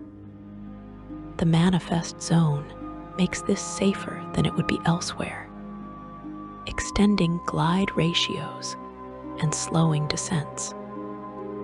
Daredevils and thrill seekers use gliders recreationally, leaping from high platforms and spiraling downward in elaborate patterns before landing in designated areas. More practical users simply employ them as quick transportation when descending, accepting that they will need conventional means to return upward. The magical systems maintaining Sharn's celestial architecture require constant attention and occasional renewal. Enchantments do not last forever. The magical energy bound into structures gradually dissipates, requiring recharging or replacement. House Cannith employs teams of artificers who conduct regular inspections throughout Upper Sharn and the Skyway, testing enchantments and identifying any showing signs of weakness. When problems emerge, repair crews respond quickly, knowing that delayed maintenance could result in structural failures with catastrophic consequences. The economic cost of maintaining Upper Sharn remains substantial. Property owners pay annual fees that cover inspection and basic maintenance of the enchantments supporting their buildings. Major repairs or renovations require additional expense that can reach thousands of gold pieces for modest work and hundreds of thousands for extensive projects. The Skyway's maintenance costs prove particularly extreme, with platform owners sometimes paying more for annual upkeep than the original construction cost over time. These expenses ensure that Upper Sharn remains accessible only to the wealthy, as even those who could theoretically afford to purchase property might find ongoing costs prohibitive. Despite these challenges and expenses, construction in Upper Sharn continues unabated. New towers rise constantly, each attempting to claim superlatives like tallest, or most expensive, or most innovative. Architects compete to create signature structures that will define Sharn's skyline for generations. The dragon-marked houses invest in projects that showcase their capabilities while generating revenue through sales or rentals. The city government balances growth against safety concerns, issuing building permits only after thorough review, while trying not to stifle development that drives economic prosperity. The delicate equilibrium, maintaining Sharn's impossible heights, depends on numerous factors, all working in harmony. The manifest zone must remain stable, providing consistent support across centuries. The enchantments woven into structures must maintain their integrity, neither failing catastrophically nor degrading gradually.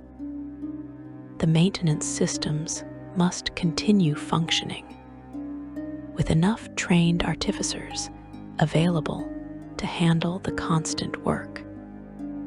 The economic foundation must remain solid, providing the wealth necessary to fund ongoing operations. Any of these elements failing could trigger cascading consequences, affecting the entire city. Yet Sharn endures, its towers reaching ever higher in defiance of gravity and common sense. The architecture stands as testament to what determination, wealth, and magic can accomplish when working together toward audacious goals. You walk streets suspended 1,000 feet above ground and feel secure, because generations of engineers and artificers have proven that such security is justified. The City of Towers earns its name through the skill and vision of those who built it, continues earning it through the efforts of those who maintain it, and will keep earning it as long as ambition drives people to reach for heights that should remain forever beyond mortal grasp. Section 5. Life among the clouds, society and culture. Life in Upper Sharn's celestial reaches shapes those who dwell there in ways both subtle and profound. The experience of living literally above most of humanity, breathing air that grows thinner and cleaner with each ascending floor, fundamentally alters perspectives and priorities. Society here operates according to rules that make sense only in this elevated context, where physical height translates directly to social position, and the ability to literally look down on others reinforces psychological attitudes of superiority. Understanding these social dynamics requires examining not just the structures themselves, but the communities that inhabit them. The social hierarchy defining Upper Sharn arranges itself in layers, as distinct as the city's physical stratification. At the apex sit the Skyway residents, those whose wealth permits them to disconnect entirely from the grounded city below. These individuals possess fortunes measured in hundreds of thousands or even millions of gold pieces, accumulated through inheritance, business success, or both. They live in a realm where money becomes almost abstract, where the cost of daily necessities barely registers as expense, and luxury goods represent the only purchases requiring consideration. A Skyway resident might casually spend what a middle-class family earns in a year on a single dinner party, viewing the expense as entirely reasonable for entertaining important guests. Below the Skyway elite, the residents of Upper Central Plateau form the next social tier. These are the established wealthy families with multi-generational presence in Sharn's highest conventional districts. They possess substantial resources and significant influence, serving as community leaders, business executives, and political figures. While not quite matching Skyway wealth, they live comfortably and maintain social connections that provide access to power and opportunity. A successful merchant operating an international trading company might maintain a townhouse in Mithril Tower, joining the same clubs as minor nobles, and participating in social circles that determine much of Sharn's commercial direction. The residents of other upper plateaus occupy the next levels down this hierarchy. Those in Upper Menthais often possess artistic or academic prestige that compensates for potentially lesser financial resources. A renowned professor at Morgrave University or a celebrated playwright might command respect approaching that given to wealthier individuals, with society recognizing that some forms of achievement transcend mere monetary success. Upper Dura residents tend toward recent wealth, entrepreneurs and professionals whose success came through their own efforts rather than inheritance. They possess ambition and drive that sometimes makes them more dynamic than their established counterparts, though also potentially more ruthless in pursuing their goals. This stratification extends to every aspect of daily life. The clubs you can join, the parties you receive invitations to attend, the business opportunities that come your way, all depend on your position within the hierarchy.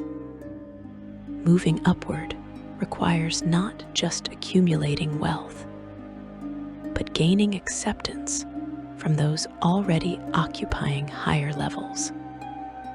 This creates a complex social dance where newcomers must prove themselves worthy of inclusion, while established residents guard their positions against those they view as insufficiently refined or deserving. The 60 stand at the center of Upper Sharn's power structure. This informal group comprises the 60 most prominent families in the city, including both noble houses bearing the prestigious prefix and members of the dragon-marked houses. All Sharn residents with the or D prefixes in their surnames belong to this elite circle, marking them as part of the city's aristocratic core. The 60 control most of Sharn's major businesses, own substantial property throughout the city, and maintain connections to Brellin's broader political establishment. They fund campaigns for city council positions and national parliament seats, ensuring that elected officials remain sympathetic to their interests. They serve on boards and committees that determine city policy on everything from taxation to infrastructure spending to law enforcement priorities. The economic systems sustaining Upper Sharn operate on scales difficult for outsiders to comprehend. A modest apartment in a residential district might rent for 20 gold pieces per month, representing half a year's income for a typical laborer in Lower Sharn.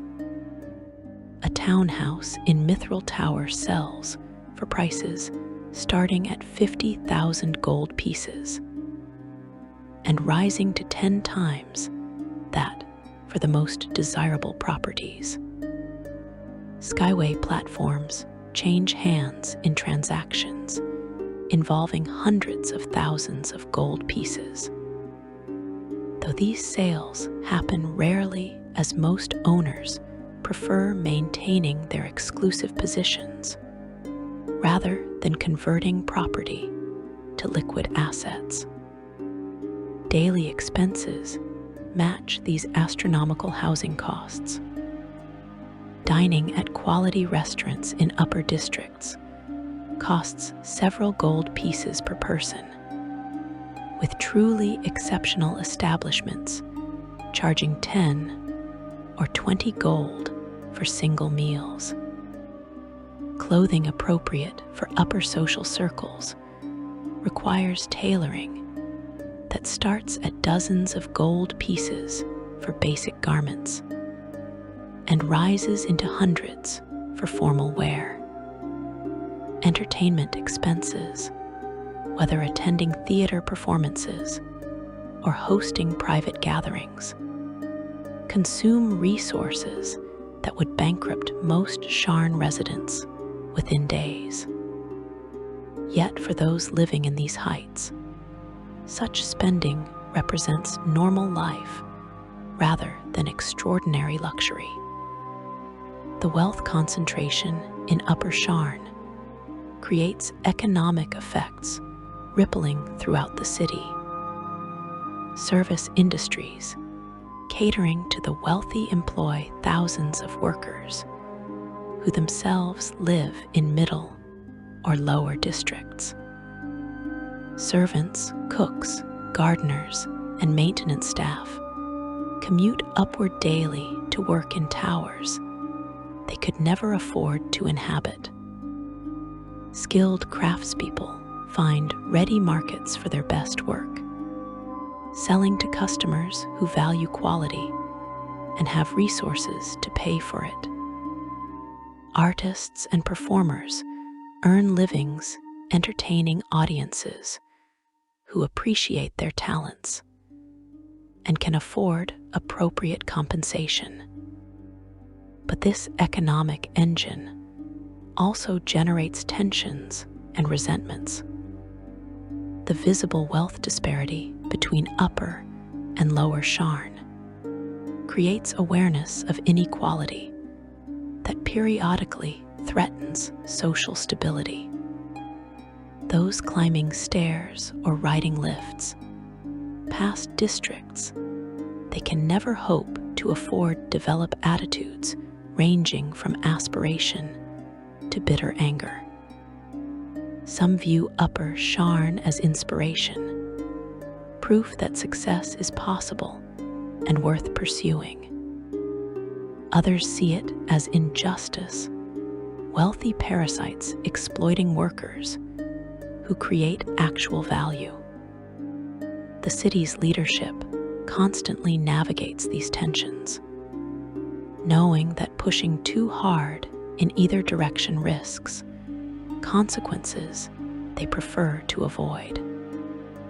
Political power in Upper Sharn concentrates in ways that make the district's influence disproportionate to its population. The major dragon-marked houses, while technically neutral in national politics, wield enormous influence through their economic power and monopolies on certain services. House Cannith's control over construction and artifice makes them essential partners for anyone attempting major building projects. House Lyrandar's transportation monopolies give them leverage over how people and goods move through Sharn. House Kundarak's banking operations mean that major financial transactions require their cooperation, or at least acceptance. These houses maintain elaborate political operations, monitoring city government activities and intervening when their interests come under threat. The families comprising the 60 develop their own power bases through accumulated connections and resources spanning generations. Based on what we know of how aristocratic power operates in Sharn, this could suggest that certain families control specific industries or maintain influence over particular aspects of city life. A family that made their fortune in shipping during Galifar's imperial era might still maintain influence over maritime commerce flowing through Sharn's port. Another family who rose to prominence through magical item trading could control significant portions of that market and sit on Morgrave University's Board of Governors. A third family, whose patriarch served as a general during the last war, might leverage military connections to secure defense contracts. These and dozens of other families form an informal aristocracy that shapes Sharn's development, even without holding formal governmental positions. Political intrigue in Upper Sharn plays out through subtle maneuvers rather than open conflict. Rivals undermine each other through whisper campaigns that damage reputations and social standing. Business opportunities mysteriously appear for allies while vanishing for competitors. Marriages get arranged to consolidate power or create beneficial alliances between families. The dragon-marked houses navigate complex relationships with each other, sometimes cooperating toward shared goals while simultaneously competing for market dominance. Understanding these dynamics requires years of experience and extensive social connections, creating barriers to entry that protect established powers from disruption by newcomers. Daily life in Upper Sharn varies dramatically depending on your specific position within the hierarchy. A Skyway resident might wake in a floating tower, breakfast on food prepared by personal servants, spend the morning conducting business through magical communications that spare them the need to descend to street level, enjoy lunch at an exclusive club, pass the afternoon in leisure activities like art appreciation or athletic pursuits, dress for dinner at a friend's residence, and retire after an evening of conversation and entertainment with peers. The entire day might pass without ever leaving the Skyway or engaging with anyone outside their social class. An upper central resident follows a somewhat more engaged pattern. They might commute to offices elsewhere in the city, manage businesses that require direct oversight, or participate in civic activities that bring them into contact with broader society. Their days include more work and less pure leisure than Skyway residents experience, but still provide comfort and luxury that most people never know. They maintain households staffed by servants, though perhaps fewer than Skyway families employ. They balance professional responsibilities with social obligations, attending events and maintaining relationships essential for continued success. Those living in other upper districts often work harder still, their positions less secure, and their futures dependent on continued performance. A high-hold resident employed as a trading company manager cannot coast on inherited wealth, but must deliver results that justify their compensation. A Denia's artist or performer survives on talent and ability to attract patronage, knowing that falling out of favor means potentially sliding back down to middle or even lower districts. These residents experience Upper Sharn as achievement requiring constant effort rather than birthright providing permanent security. Children growing up in Upper Sharn develop perspectives shaped by their elevated circumstances. They attend exclusive schools where classmates share similar backgrounds, creating social networks that will serve them throughout their lives. They receive educations emphasizing classical learning, arts and culture, and preparation for assuming positions of leadership and responsibility. They grow accustomed to material comfort as normal rather than extraordinary, potentially developing attitudes of entitlement that expect the world to accommodate their desires. Some parents attempt to instill awareness of privilege and responsibility to use advantages for good. Others simply raise children who view their elevated positions as deserved rather than fortunate.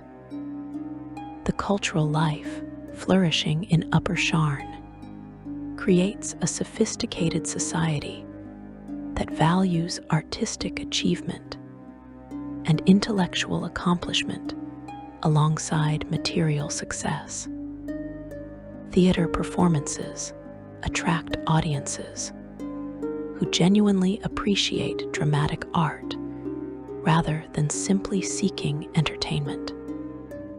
Gallery exhibitions generate serious critical discussion about artistic merit and cultural significance. Literary salons bring together writers, scholars, and educated enthusiasts for conversations exploring ideas and aesthetics This cultural sophistication distinguishes Upper Sharn from mere wealthy districts found in other cities, creating an environment where intellectual and artistic pursuits receive respect approaching that given to business success. Religious life in the Heights takes forms different from lower districts' popular devotion. The temples here serve wealthy congregants with refined liturgical traditions and emphasis on theological sophistication rather than emotional fervor. Clergy conducting services in Upper Sharn tend to be well-educated scholars who can discuss complex doctrinal points with knowledgeable audiences. The faithful here often approach religion more as philosophical system than source of miracle and divine intervention, though certainly some maintain deep personal faith.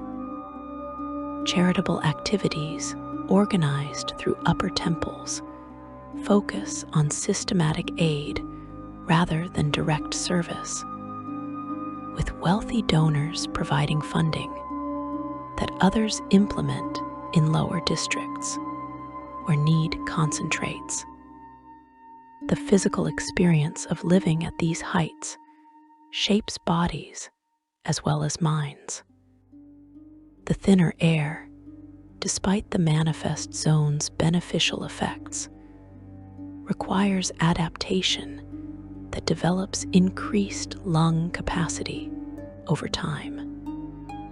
Based on what we know of how altitude affects human physiology, this could imply that residents who spend years in Upper Sharn might find themselves short of breath when descending to sea level, their bodies having accustomed themselves to reduced oxygen availability. The reduced effective gravity influences movement, creating grace and agility that residents sometimes lose when traveling to areas without manifest zone support. Children who grow up literally bouncing through these heights develop physical capabilities impossible elsewhere, able to leap distances and survive falls that would injure those raised at normal gravity. The view from Upper Sharn provides perspectives that fundamentally alter how residents understand their city and world. Looking down from a Skyway platform or upper tower balcony, you see Sharn spreading below in miniature, the lower districts reduced to abstract patterns of streets and buildings.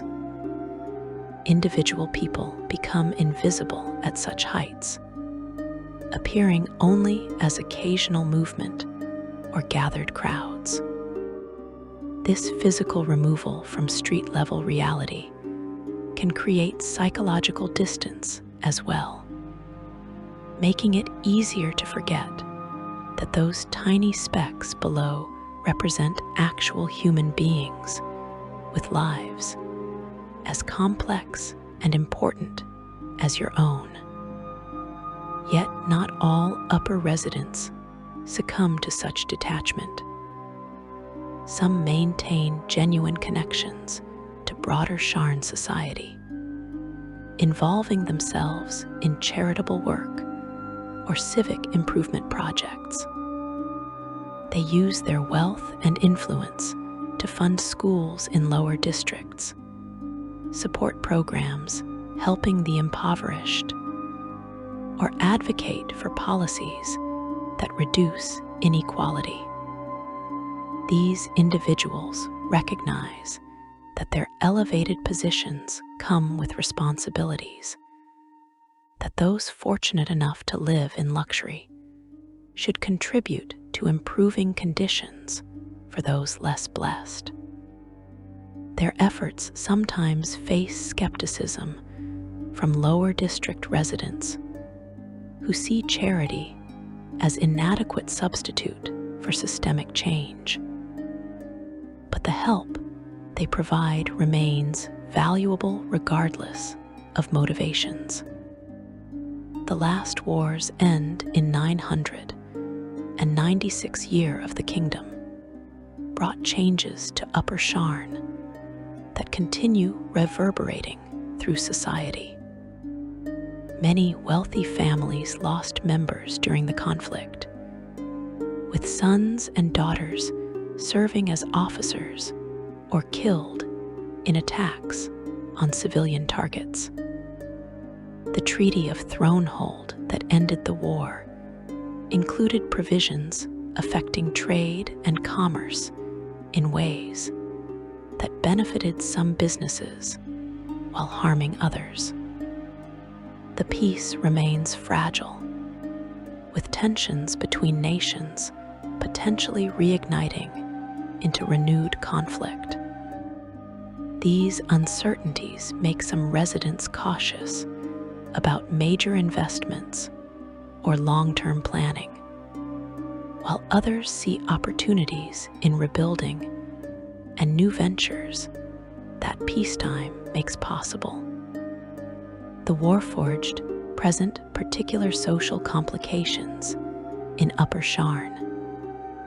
These artificial beings, created as soldiers during the last war and granted freedom and personhood by the Treaty of Thronehold, now seek places in Corvair's societies. The treaty also banned the creation of new Warforged and outlawed the Cannith creation forges, making the existing Warforged a finite population adapting to civilian life. Some wealthy residents employ Warforged as servants or guards, valuing their tireless work and perfect loyalty. Others view them with suspicion or discomfort, uncertain how to relate to beings that blur lines between living creatures and constructed objects.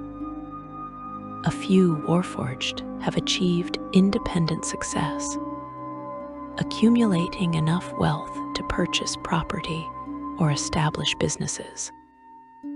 But their presence in upper districts remains uncommon and often controversial. Looking toward the future, Upper Sharn continues evolving as the city grows and technologies advance. Artificers experiment with new construction techniques that might permit towers reaching even higher than current structures. The dragon-marked houses compete to develop innovations that will give them advantages over rivals.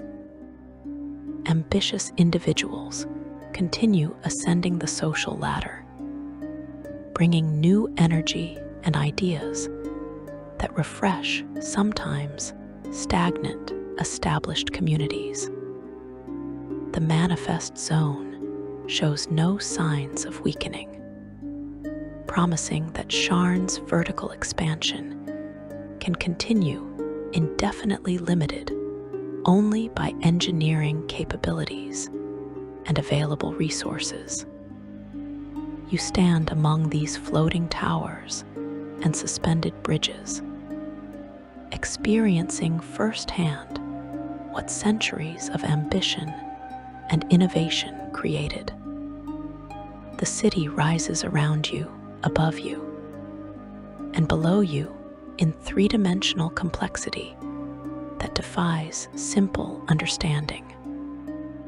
You breathe air charged with planar energy, walk streets that should not exist, and witness society operating according to rules possible only in this impossible place.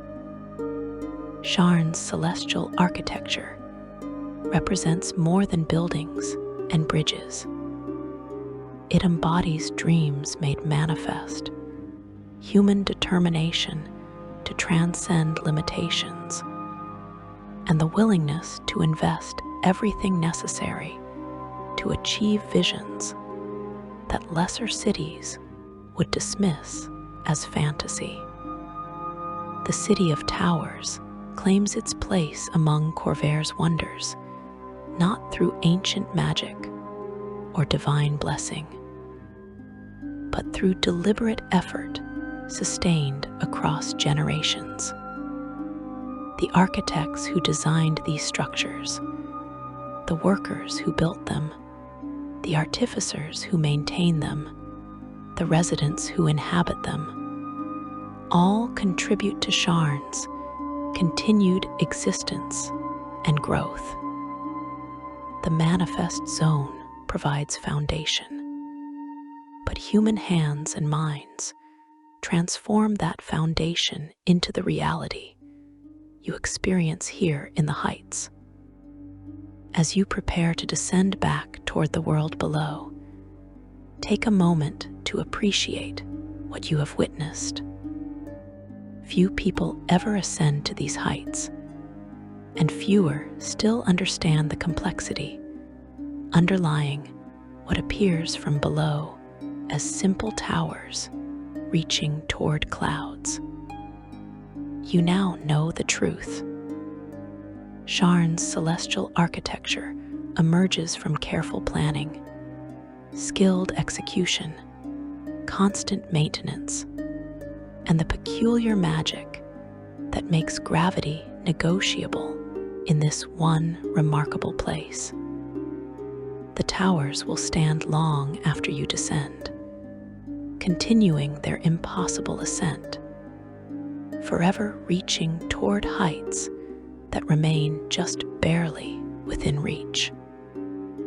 Thank you for joining me on this journey through the clouds.